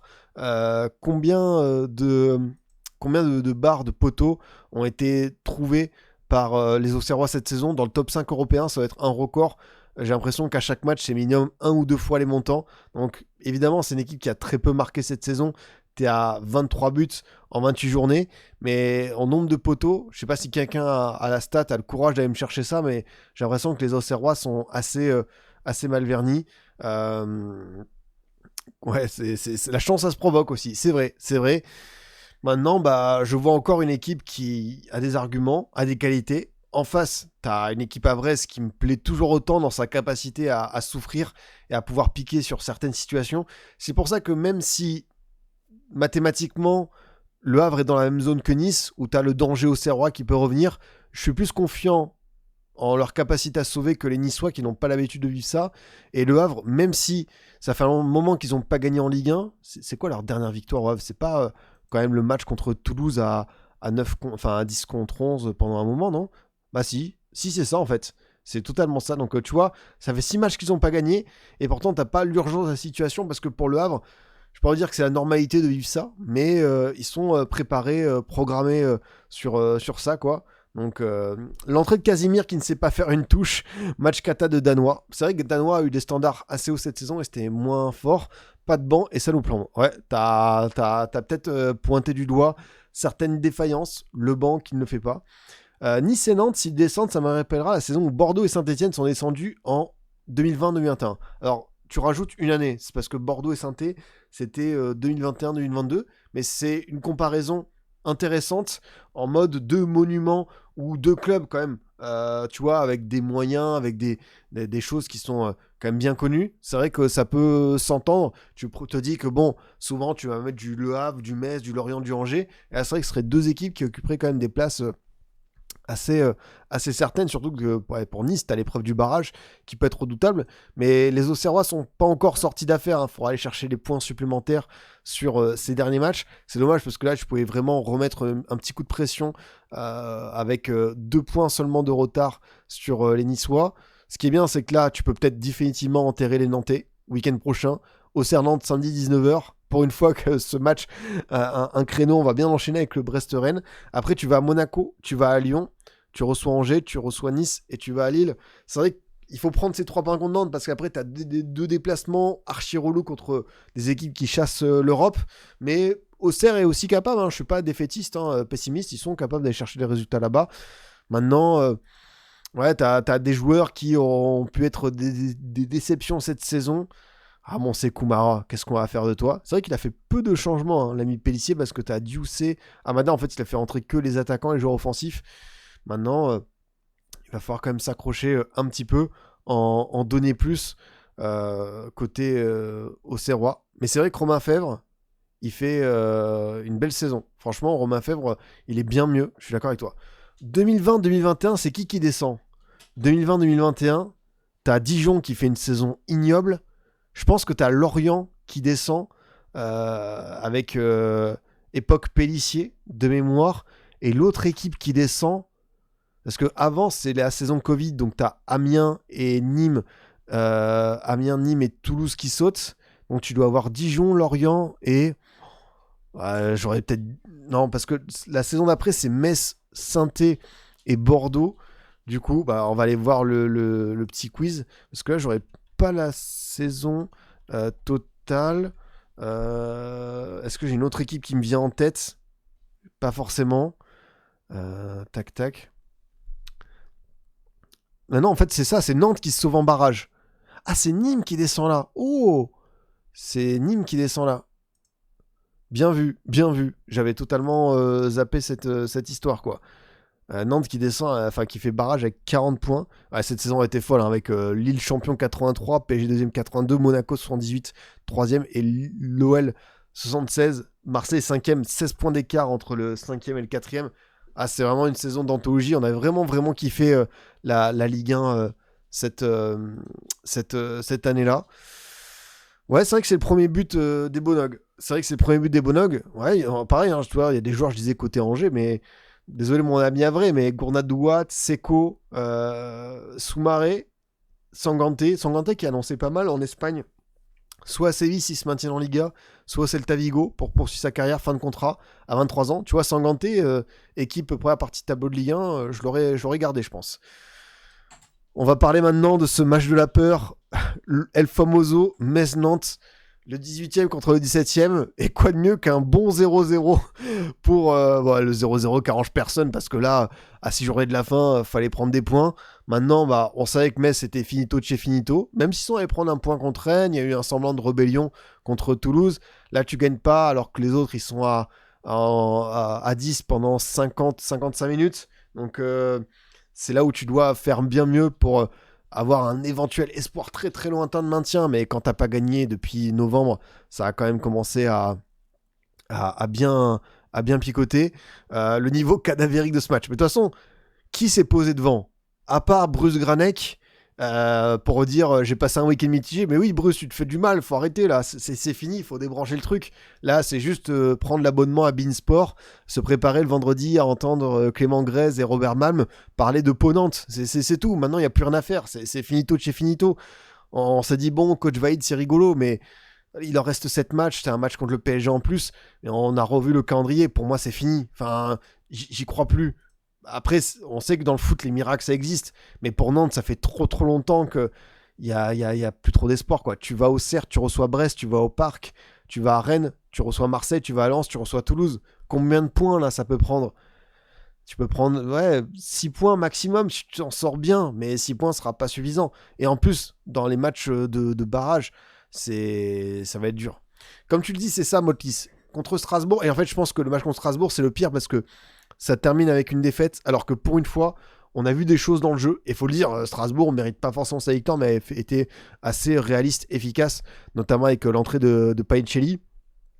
Mais on a vu, tu vois, Tabibou, on a vu Ablin de nouveau marqué. J'ai revu quelque chose à Nantes, je me suis dit, tiens, si Vaïd commence à créer un truc sympa, alors peut-être. Mais alors peut-être, il est redescendu net, quoi. T'as vibré 45-60 minutes, et derrière, t'as vraiment eu cette climatisation, et depuis, t'es resté un peu dans cette ère glaciaire, et le match à Metz, ouais, c'était dur, hein. Même en 11 contre 11, le temps que Tati prenne son rouge, c'était pas évident. Maintenant, ouais, 19 tirs à 6, 5 cadrés à 2. C'est vrai qu'Elgato Lopez, il en a repoussé combien ? 5 arrêts quand même pour Elgato Lopez, qui a fait... lui de son côté le job, même si à la fin Gauthier Hein, pour un bout de talon, aurait pu voir son but validé, et ça n'a pas été le cas. Ah, Tabibou s'est blessé, c'est vrai, bien vu, dommage. Après, pareil, il y a des joueurs à Nantes que je sauve tous les jours, mais le problème pour Nantes, c'est que, sincèrement, c'est pas les joueurs, c'est pas les coachs, hein. Vous savez tous d'où vient le problème. C'est la direction, et tant que tu changes pas ça, tant que tu vends pas le club, tant que tu repars pas à zéro en Ligue 2, t'en revivras des saisons galères, et même, c'est même pas juste un objectif de remonter, là ça peut vraiment s'enliser, et même devenir pire. Nantes a très clairement besoin de tourner la page, mais est-ce que les Kita en ont conscience qu'ils doivent partir, que s'ils aiment ce club, s'ils veulent vraiment revoir un Nantes conquérant, ils doivent redonner les clés. Pas à n'importe qui, évidemment, mais quand tu vois leur trajectoire depuis pas mal de temps, c'est dur, c'est désastreux, et au bout d'un moment, t'as plus envie d'y croire. Après, on savait que depuis pas mal d'années, ça leur pendait au nez, ils se sont sauvés un nombre de fois un peu miraculeuses.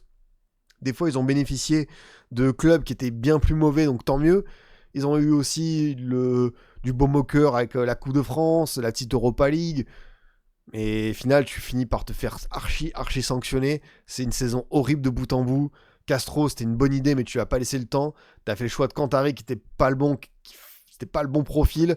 Là, c'est Vaïd parce que vas-y, perdu pour perdu, mais même eux, hein, la saison elle est terrible. Et encore une fois, quand tu regardes le documentaire de l'équipe sur Reynald Denouex, ça fait tellement mal de voir un club qui a inspiré, qui a sorti tellement de coachs et de grands joueurs, mais l'école nantaise, le jeu à la nantaise, c'est pas juste du pipeau, c'est vraiment des concepts qui ont existé, et t'en es très éloigné.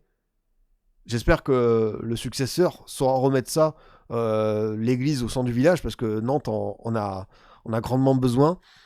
Faut remercier des clubs comme Bordeaux. Ouais, bah après, nous, on a montré la voie à tellement de monde, mais le pire, c'est surtout pas tomber dans les divisions inférieures avec le mec qui vous a conduit là.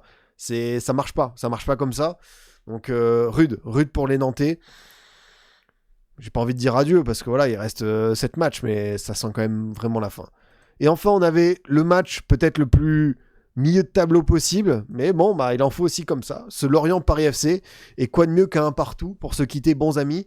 Pour les 100 ans de Lorient, très réussi avec pas mal de beau monde. On a revu du Jean-Claude Darcheville, mon Darche, bien souriant, bien affûté. C'est top. J'ai trouvé que les animations, même le PFC qui à la fin de l'entraînement fait une aide d'honneur aux Lorientais, je trouve ça assez stylé. Et qui dit Lorient, qui dit Paris FC en 2026, dit d'un côté Bamba Dieng, dit de l'autre côté Mounetti. Alors Bamba Dieng, très belle reprise sur le corner parfaitement exécuté. Bamba Dieng qui est dans une forme royale. J'ai parlé de Balogun tout à l'heure, mais Dieng, ça commence à faire, qui a égalé d'ailleurs son nombre de buts avec l'Olympique de Marseille.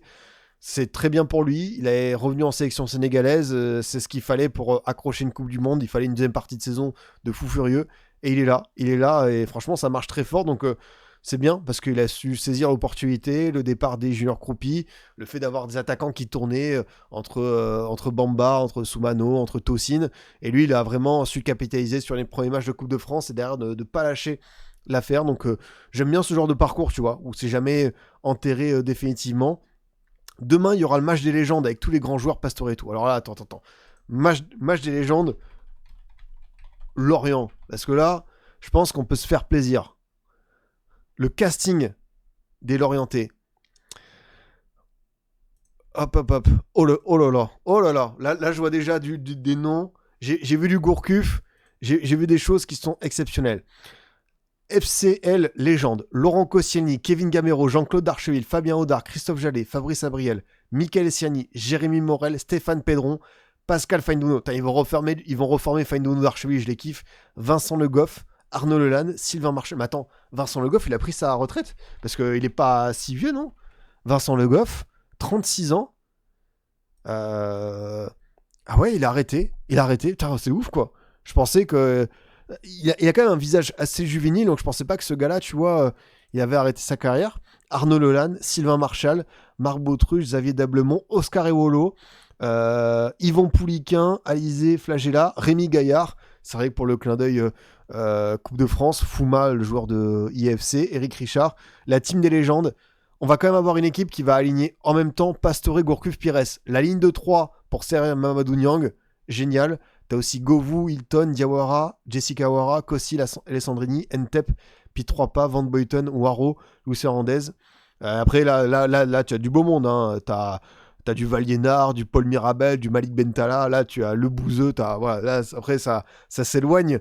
Mais la compo lorientaise, elle peut tirer une petite larme. Il manque Wade Mesloub, Jérémy Aliadière, Amalfitano. Et je pense qu'on a un petit 11 all-time du FCL. Mais franchement, tu vois, en plus, lundi de Pâques, moi, si j'étais dans la région, je me ferais très clairement un plaisir d'aller voir ça. Hein. Parce que là, ça rappelle des belles choses. Et franchement, j'ai eu la chance pour l'anniversaire des Girondins, de l'anniversaire de l'Escure, pardon, d'aller revoir Bordeaux pour ce type de match. J'ai vu Gourcuff jouer, il a quoi, 38, 39 ? C'est beau. Enfin, c'est juste beau, j'ai pas d'autre expression à vous dire. Avoir joué encore une fois, c'est magique. Donc, ceux qui sont dans la région, profitez bien. Alors, Ganzo, c'est un humoriste. Hein, c'est pas Ganzo, le partenaire de Neymar à Santos. Hein. Je t'arrête de suite. Donc, voilà, l'équipe des héros qui a fait ce petit nul. Maintenant, Lorient, pareil. Hein, t'as encore des matchs où tu peux accrocher le gros lot. T'as Marseille à la maison. T'as des matchs où tu peux jouer les troubles faites. Par exemple, l'OL Lorient, la semaine prochaine, c'est pas du tout fait. Tu reçois aussi Strasbourg, t'as ce match au parc. C'est très bien parce que pour un promu, là, t'as vraiment la tête un peu libérée. Tu peux aller chercher un vrai beau classement à la fin. Et surtout, encore continuer à la maison à garder cette série d'invincibilité qui dure depuis août, la défaite contre le LOSC, et faire tomber et Marseille et Strasbourg. Déjà que t'as fait tomber Rennes, Monaco, l'OL, là si tu rajoutes ça, c'est vrai que ça aura fait pas mal d'équipes et t'as évidemment fait un nul aussi contre le PSG. Donc franchement, c'est très très fort. J'aime bien ce que je vois de la part de Lorient. Et pour le PFC version Comboiré, bah, j'ai l'impression que la bonne série, elle continue. Ça perd pas depuis qu'il est arrivé. Ça continue de prendre des points, de s'éloigner. Là, on va commencer tout doucement à pouvoir faire le tri sur l'effectif, qui on garde, qui on vend, qui on n'achète pas. En tout cas, Mounetzi, bah, en termes d'impact du mercato hivernal, c'est très fort. C'est un des tout meilleurs joueurs. Là, il s'est vraiment bien imposé. Même si le but est très chanceux, hein, parce que c'est un peu gag. Je crois qu'il y a un double contre, ça lui rebondit sur la tête, ça va dans le but. Là, pour le coup, il est bien impliqué, mais c'est vraiment peut-être le but le plus chanceux de sa carrière. Mais il est quand même là. Après, il y a des joueurs, tu vois, Jebel, c'est dur. Il connaît. J'ai un peu de mal aussi avec lui. Après, là, tu as fait rentrer quand même Kebal, Coleocho, qui a marqué un doublé avec les espoirs italiens. T'as Amari Traoré, Alimani Gori. En fait, c'est ça pour le principal enjeu du PFC. C'est maintenant qu'est-ce qu'on fait. Là, tu vas avoir un ventre mou, pas pépère, mais un ventre mou où tu as eu quelques turbulences. Maintenant, il va falloir avancer sur la construction post-première saison. Il y a beaucoup de joueurs à faire partir, mais tu peux aussi te dire qu'il y a une petite base à garder pour construire quelque chose de pas dégueu. Par exemple, Coppola, j'ai bien envie de le revoir. Lesmelou, Lopez, Mounetzi, je pense que ça peut vraiment tenir la route en Ligue 1. Simon, si c'est avec Comboiré, bah oui, c'est un joueur qui retrouve des couleurs, mais pas mal de choses à changer. Les latéraux, même si Sangui reste jeune, l'attaquant, Immobilier était malade, il était pas là, donc un point d'interrogation. Kevin Trapp, est-ce que ça va continuer, qui a 35 ans, et Cambadio, lui, qui est peut-être un peu plus jeune, est-ce qu'avec Cambadio, il se dit, bon, ça n'a pas fait l'affaire pour moi, est-ce que je vais pas trouver un autre challenge? Je sais pas, j'ai envie de voir un petit peu comment ça va se passer. Me demandez pas pourquoi, mais je vois Bernardo Silva signer libre au PFC pour être le symbole du projet parisien. Waouh! Alors, Bernardo Silva, si j'imagine quelque part, fin de contrat, joueur de plus de 30 ans, Serie A. Bernardo Silva à l'Inter pour remplacer Mkhitaryan, c'est tous les jours. Tous les jours, je l'imagine là-bas, tu vois. Bernardo Silva en Serie A, ça peut vraiment être une solution idéale. La Juve lui a proposé un contrat. Alors, tu vois, en vrai, Bernardo Silva, avec ce maillot-là, il y a aussi quelque chose. Mais Bernardo Silva, c'est Serie A tous les jours. Il n'y a pas d'autre solution pour moi. Ça, je vous le dis. On va se faire de la petite équipe type les boss avec évidemment pas mal de joueurs à mettre en avant. Je pense que j'ai déjà un double pivot El Mourabet, Ben Taleb qui s'impose d'entrée comme ça. Je vais mettre le petit défenseur du SCO, Louer. Alors je sais pas si Line-Up Builder là dans son escarcelle parce que ils l'ont. Bah, c'est très très bien. N'hésitez pas vous à me balancer vos joueurs. Évidemment, on a l'incroyable Ousmane Dembélé sur le front de l'attaque. Je pense qu'on peut mettre Balogun pour son but, tout simplement fantastique, très très beau. Côté René, en vrai il y a Abdoulal qui prend 3 buts, mais j'ai bien aimé son match. T'as peut-être un Blas, Radecki, vous avez raison. Radecki, ça mérite sa mention. Après, j'ai pas mal de... En vrai, j'ai aussi, comment ça s'appelle, Fernandez Pardo à mettre. Hein. Fernandez Pardo, ça peut le faire. Ouais, Warren, je pense que je vais passer en 4-3-3 pour mettre Fernandez Pardo dans ce 11. Je pense que c'est pareil, hein, un joueur qui mérite sa place. Hop, en plus... franchement, là, l'équipe, t'imagines les deux mecs sur les côtés. Franchement, le trio offensif, il fait peur. Aïssa Mandi, c'est vrai. Aïssa Mandi, ça se met totalement. Il me faut quand même un René, je pense.